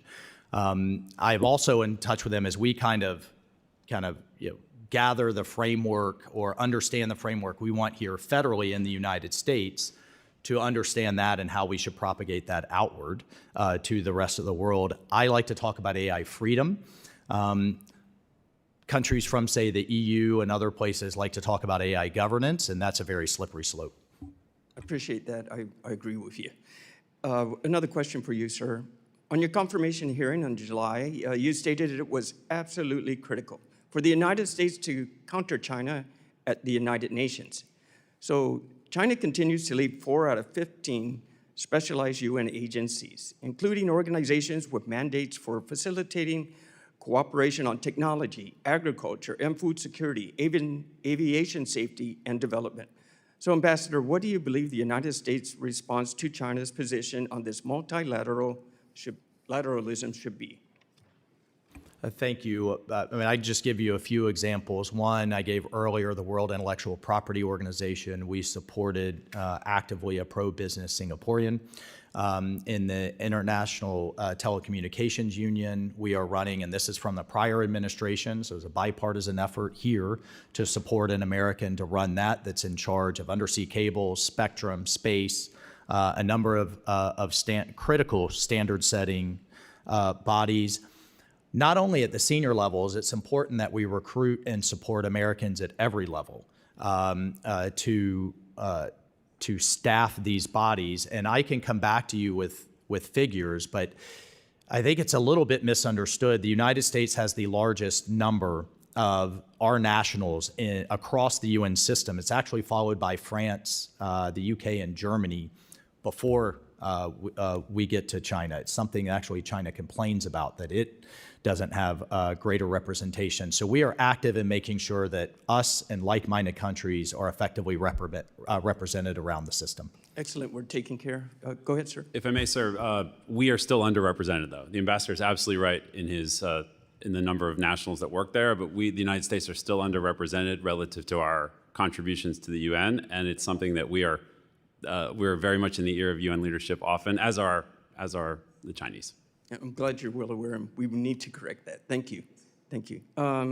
Speaking of Ambassador, the U.S. has historically been the leader within the Convention on the International Trade in Endangered Species of Wild Fauna and Flora. So how do you envision maintaining the U.S. leadership on wildlife trade while balancing sustainability and the community interests that depend on healthy marine ecosystem. Well, I mean, this is where, even though we're not a signatory, we abide by its conventions and the UN Law of the Sea that establishes standards for nautical waters and particularly for EEZs. And one of the things that we're working with both the small island states in the Pacific, but also in South Central America, are violations of their EEZs, often by illicit fishing, most often by large Chinese fishing fleets. Not only there, but then the protection in terms from a conservation standpoint, we support international organizations that set those standards around the world and a number of key nonprofits. I would just say, sir, that when our allies have a choice when other countries have a choice in certain, whether it's the Africa group or whether it's other nations that we work with, whether they have a choice to have U.S. leadership or other important powers leadership, they're yearning for U.S. leadership. And when we do step in there and provide leadership, we have meaningful impacts across the system. There's a lot to fix. But with Ambassador Waltz's leadership and with the team's focus, we're present as many places as we can be. I appreciate the hard work you both do. Thank you. Thank you, Mr. Chairman. Representative Bell. Thank you, Mr. Chair. Ambassador Waltz, UN peacekeeping operations funding is a principal source of support for the new gang suppression force mission in Haiti, which will be critical to driving back the control of violent gangs in the country that are wreaking havoc on communities in our own hemisphere and worrying millions of Haitian Americans as they watch Haiti suffer. In fact, just the other day, you even said Haiti is only a few hundred miles from Florida. What happens there does not stay there. According to a 2024 Government Accountability Office report, approximately 73% of firearms recovered in the Caribbean between 2018 and 2022 originated in the United States. Additionally, the UN Security Council also adopted an arms embargo on Haiti in 2022 to prevent weapons from reaching these gangs. So let me ask you this. First, what are you doing to ensure we are not violating the Security Council arms embargo? And how does the administration justify defunding the United Nations, including slashing its peacekeeping operational budget, while simultaneously expecting it to take on a greater role in supporting the UN-authorized gang suppression force? We are mission by mission evaluating the effectiveness of these peacekeeping operations. As I mentioned earlier, some have been around for 30 to 40 years at the cost of $1 billion a year and have not worked themselves out of a job, have not put peace in place. As it pertains to the gang suppression force, that's actually a hybrid funding model. The UN budget is supporting basically the logistics. And we have a separate trust fund, the Haiti Trust Fund, that a standing group of partners is contributing to, and we have effective oversight over both of those funds, and we are supporting both of those funds. And again, we will evaluate as that mandate comes up for renewal whether they are meeting the metrics and whether they are actually suppressing the gangs. I could tell you, having just visited there, the gang suppression force just conducted its first clearing operation and was fairly effective. Long way to go. That's coupled with training the Haitian National Police and standing up the Haitian Army once again to take these paramilitary gangs on. And of course, we have the embargo in place. I visited the Dominican Republic, whereas a lot of these arms are smuggled, and we are coordinating with their foreign ministry and their law enforcement, both the foreign ministry and INL, to better interdict illegal arms that are flowing into the gangs. Ambassador Waltz, when you served in Congress, you were a staunch supporter of our Kurdish allies.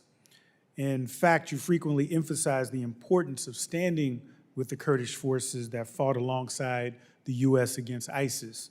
Recently, President Trump has called President Erdogan a very good ally, end of quote.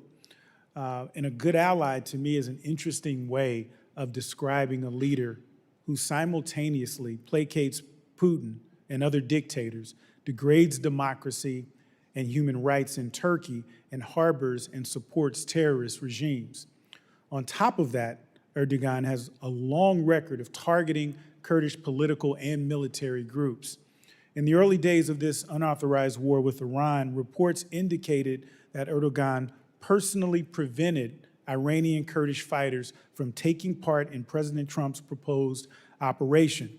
Erdogan himself has publicly celebrated preventing that Kurdish operation. Do you also agree that President Erdogan is a very good ally, even though he harbors Hamas, supports terrorist regimes, and has actively gone against Trump and his unauthorized war? Well, you mentioned my time in Congress. I was co-chair of the Kurdish caucus that's primarily focused on the Iraqi Kurds. And so when my statement that they have stood with us was the Peshmerga, and that has been going back to the early 90s. Obviously, Turkey, led by Erdogan, is a NATO ally. We just had the NATO summit there. In fact, years ago, Turkey shot down Russian fighters as they were penetrating their airspace from their incursion into Syria. It is sometimes a difficult relationship. We are taking action against Hamas charities, Hamas-funded charities that are funneling goods into Gaza that are based in Turkey. We are actively looking and working with the Turkish government on how to shut that funding source down. Thank you. I yield back. Representative Salazar. Thank you, Mr. Chairman, and thank you very much for putting this together. I cannot explain to you. I thank you very much for, I'm delighted to be in front of you.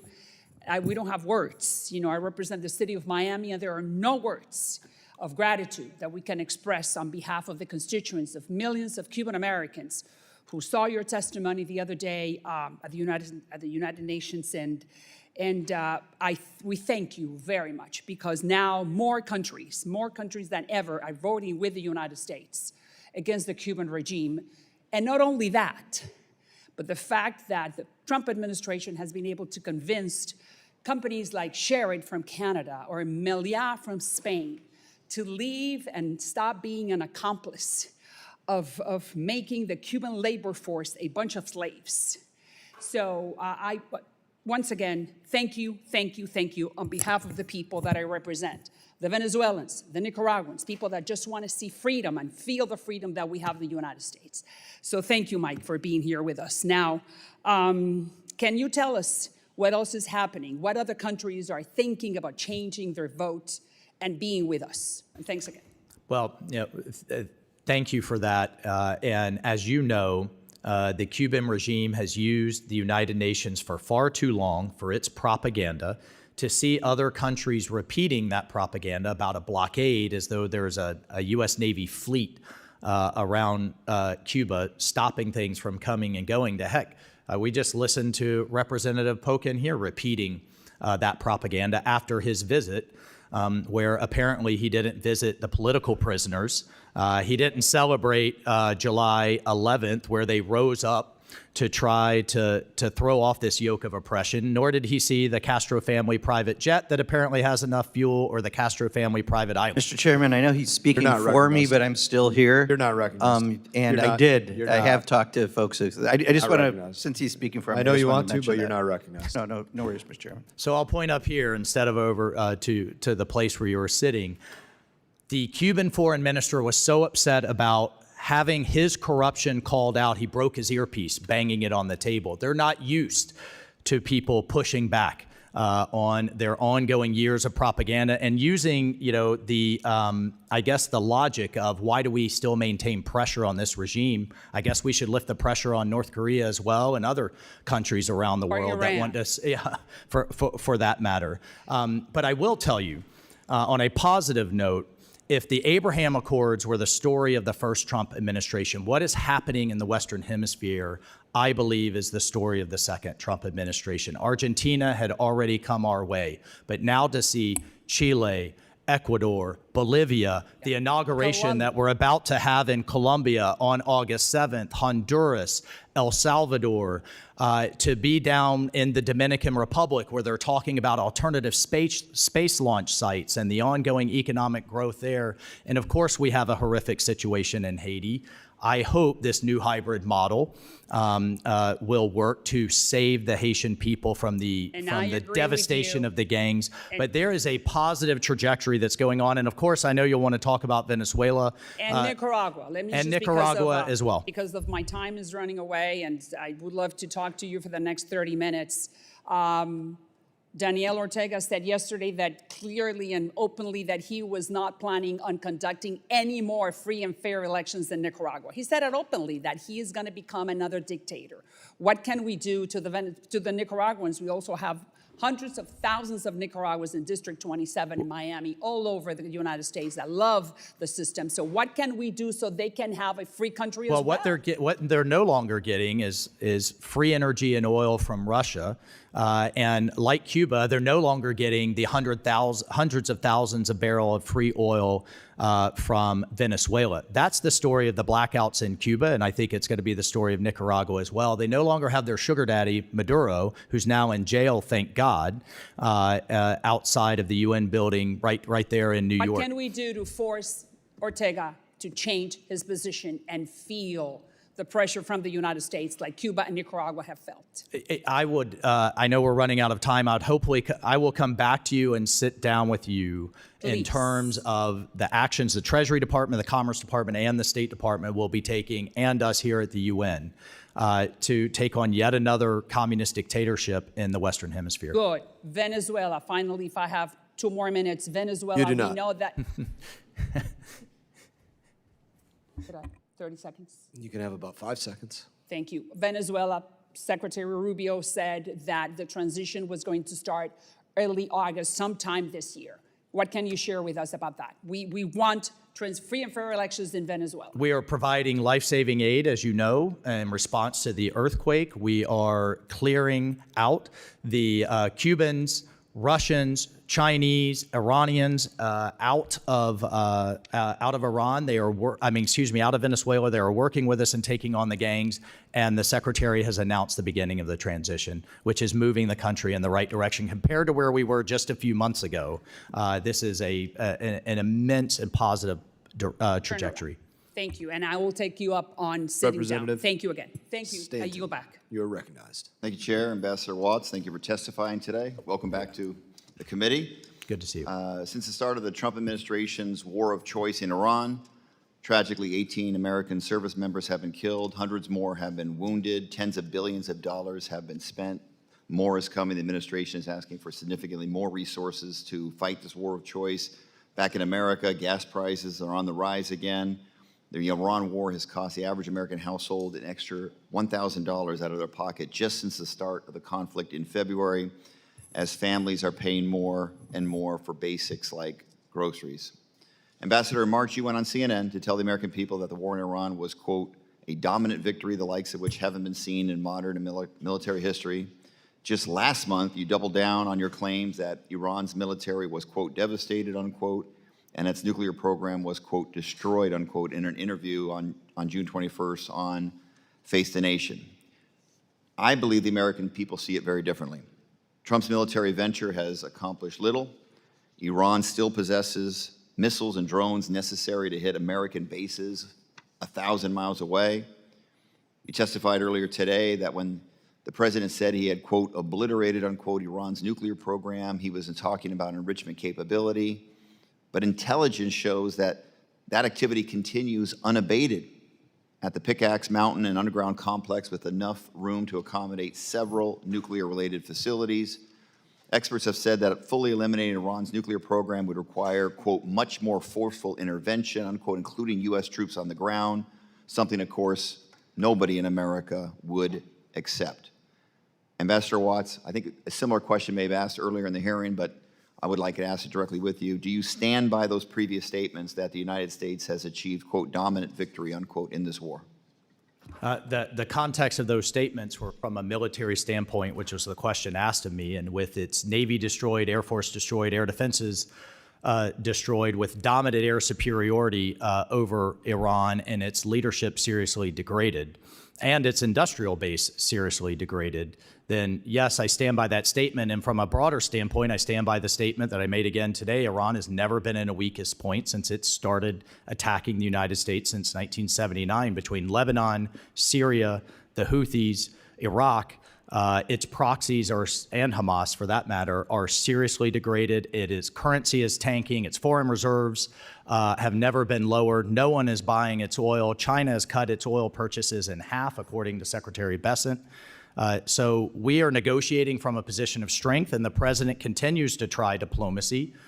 Iran has made it clear that it's not interested in serious diplomacy as it attacks civilian shipping in the middle of negotiations. Ambassador, I might suggest that rosy outlook is not agreed with by the vast majority of our fellow Americans. I would suggest that is a significant minority opinion in the United States of America. In fact, it's very clear that the United States has not achieved a, quote, dominant victory in this war. The American people unquestionably are worse off, burning through taxpayer resources. Middle East is in turmoil right now. Our ally Kuwait is now rationing electricity after Iran hit its power grid.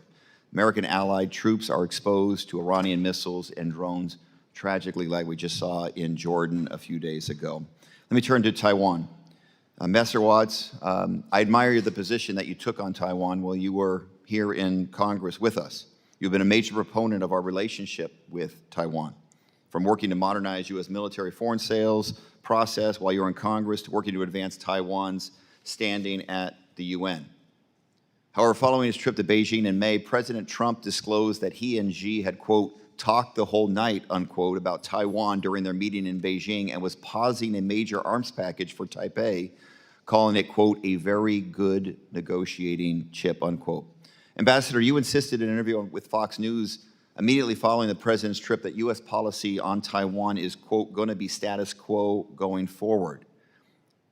You can't possibly be suggesting that using arms sales to Taiwan as a bargaining chip with China is the status quo, are you? What I referred to is, as the president said, there's no change in policy.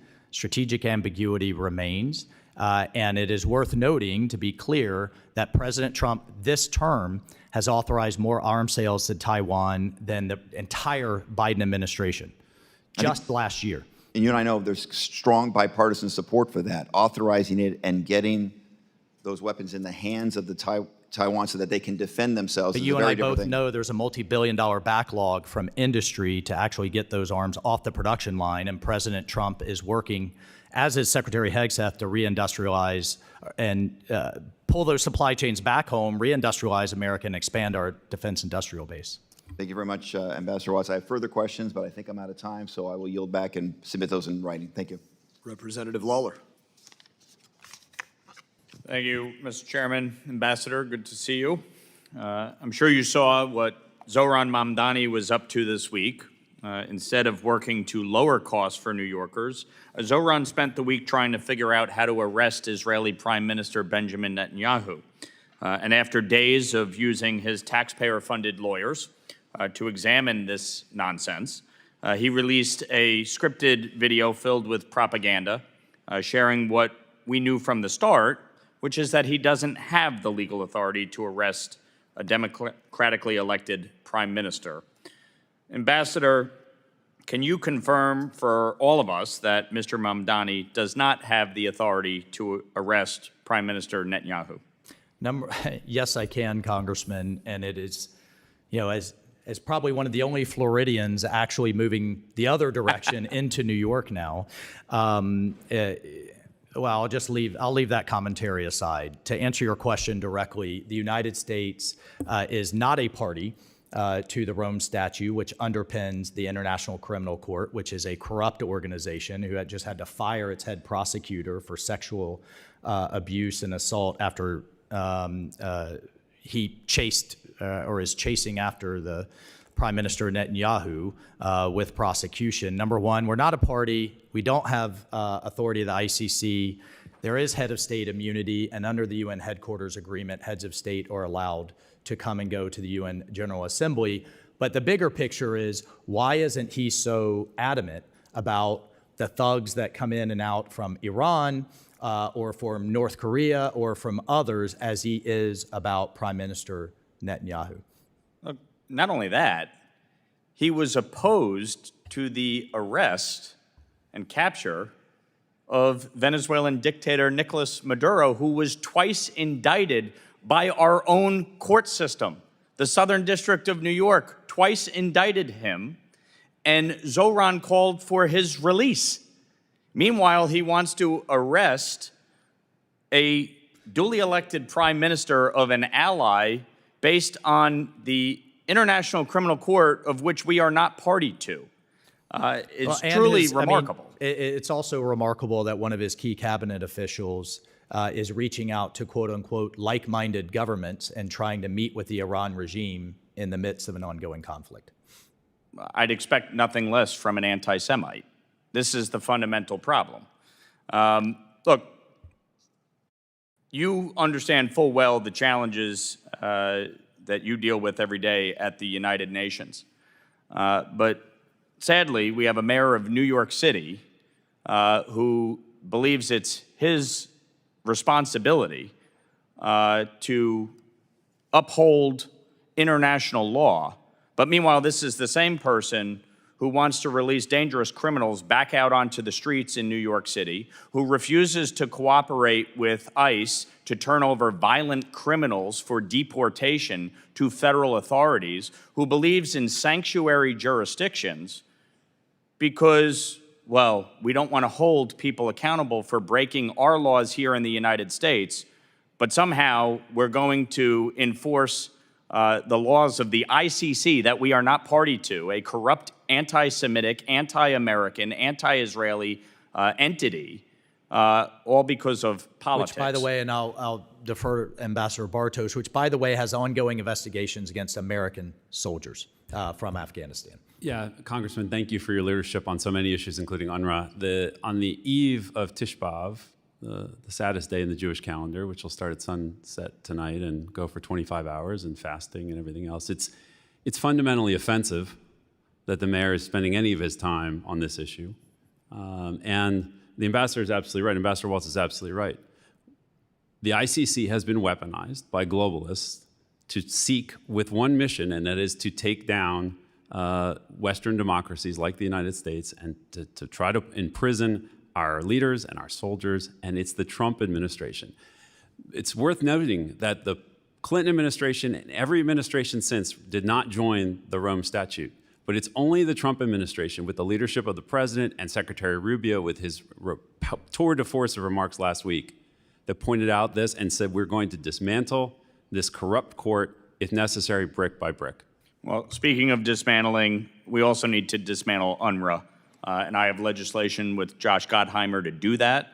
And I would encourage the administration to support it and to push Congress to pass it. We've read it, and it's terrific, and thank you for putting that forward, and look forward to working with you and your team on these important issues. Thank you. Last and least, I'm going to take my own 5 minutes to ask questions. I want to talk about the sexual exploitation that's alleged within the United Nations. Can you just begin by giving me an overlay of what you know about it? What silos has this been identified in? I've heard most prevalently, of course, UN peacekeepers, but can you identify other silos that this has been an allegation? Mr. Chairman, thank you for the question. It's every one of us in our confirmation hearings were asked about this issue. Democrat, Republican, didn't matter from which side of the aisle, everybody's concerned about this issue. And it's something we talk about whenever we meet with senior officials within the United Nations. And so we are aware, we look at, I have it right here, the trends, the trend lines, and then broken down by whether it's industry or whether it's peacekeepers or whether it's civilians. Regurgitate it to me. Yeah, sure. Yes, sir. In 2025, a total of 520 allegations of sexual exploitation and abuse were recorded across the United Nations system. It's important to note these are allegations. We believe there are many more that are not reported or not alleged for all sorts of reasons. Fear from coming forward, the fact that family can't feed itself if someone is using food as a weapon to exploit. Any charges? Is there even an entity within the UN to charge because it's all these different countries? you got to the heart of the issue. Nations will protect their own. Too many nations will protect their own, and the process of the OIOS investigation and others working within the UN system to refer those to countries, you know, their nationals have been accused, and then the process of that is abysmal. Are you aware of any situation where it's gone beyond an allegation to somebody has been criminally prosecuted somewhere for this? I'm not aware of any. If memory serves, it's less than 5 that I'm aware of, and I've asked these questions You're since I saying got in there. UN history, you're to your knowledge, it's less than 5. Going back in like the most recent past. Okay, to some history. You're not saying it's a last year's stat. I'm not like, no, and they don't have statistics here about going it from investigation to charging to trial and then conviction. One of the numbers that I read, I can't exactly attest to its authenticity. It said over 100 sexual abuse allegations, 65 births that were given. This was a stat for last year. Are you familiar with that stat at all? I'm familiar that the fact that innocent people are exploited like this, and then fathers don't just run away or go away and are not responsible it's a stain on the organization. And To your knowledge, has the UN done any paternity tests with those allegations that resulted in births of children? I'm aware that there's a unit that solely exists to look at paternity and trying to make the father responsible for the child, but to my knowledge, sir. Or responsible for their criminal activity? Yeah. Their rape, their sexual abuse? Yes, sir. Your point is well taken. Do you know the name of that entity within the UN? It's an acronym, and I will get back to your team with that. Please get back to me with that. The ICC, ICJ has no jurisdiction over this. They have not been a part of bringing anything against something like this? No. To your knowledge.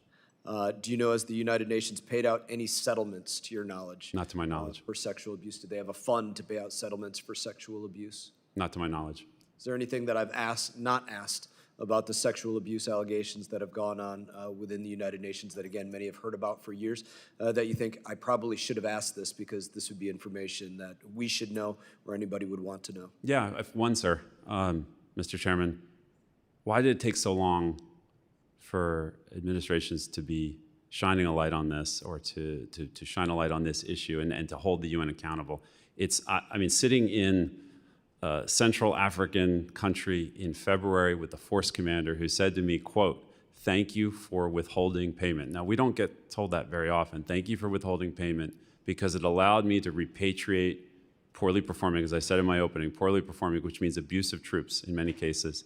It allowed me to repatriate those troops, send them back. I had the political cover to do it. We don't often have the cover. In fact, what he said is we never have the cover to send them back. In the remaining time, what could you see as a proposition, as our representatives there within the United Nations, to actually create consequences and penalties so that this is an issue that is addressed, so that individuals would be imprisoned or castrated or whatever would be the appropriate? Yes, sir. The common sense solution, Ambassador Waltz, I know you may want to have something. The common sense solution would be simply you lose your ability to be a troop contributing country if you're not going to forget adequately, if you're not going to make it the highest priority to try and get and hold accountable those who commit exploitation and abuse of innocent people living in these very war-torn and tough areas. Thank you for your testimony. We'll go to closing statements. Do you have any closing statement you wish to offer? I do not, Chairman. Thank you. For my closing statement, I'd simply offer you my 5 minutes of closing time to say, is there anything that you'd like to say, respond to from your time here today? Well, we've just heard, I think, a lot of rhetoric about whether President Trump is a president of peace, and that whether we work or don't work well with our allies. I could tell you when we talk to Azerbaijan and Armenia, they believe he's a president of peace, as they have the free flow of goods for the first time in 30 years. It is imperfect, the border situation in Thailand and Cambodia. It's imperfect, but moving forward between Pakistan and India, DRC Congo, the president is putting political frameworks, peace deals in place. The UN should be doing a lot of that. The next Secretary General should be leading those efforts. We are trying hybrid models in terms of Board of Peace or the Gang Suppression Force to overcome a lot of the shortcomings of the UN to try to bring stability in efforts around the world. But I find it laughable when critics talk about President Trump as not engaged around the world. He is truly trying to solve some of these problems, even forgotten conflicts like the Polisario in Western Sahara. He has charged us to go out and find a solution. It's not easy. The UN is a part of that. And our charge isn't to walk away, but is to clean this organization up so that it can then take care of some of these issues in a much more meaningful and effective way. And I guess I would just conclude, Mr. Chairman, with thank you for holding this. We are taking a hard look, and we welcome the committee's oversight and expertise on outputs. You know, all too often, government, and particularly multinational organizations, focus on dollars going in and people going in. We're looking at effectiveness going out, whether that's in the humanitarian space, the development space, or the peacekeeping space, because ultimately we owe that to our constituents that are paying 25% of this bill. I do think this is an organization that can be effective. That's where the president is. His charge to us: help make it great again, help it realize its potential, and it's an honor to have this team working in that regard. And every time we pull up in a chair behind a placard that says United States of America on the world stage, every time as a former soldier, we are using words and not bullets. And every time we actually conclude a deal, not always easy and not always easy to implement, that we conclude a peace agreement or a step in that direction representing the United States of America, it's an honor.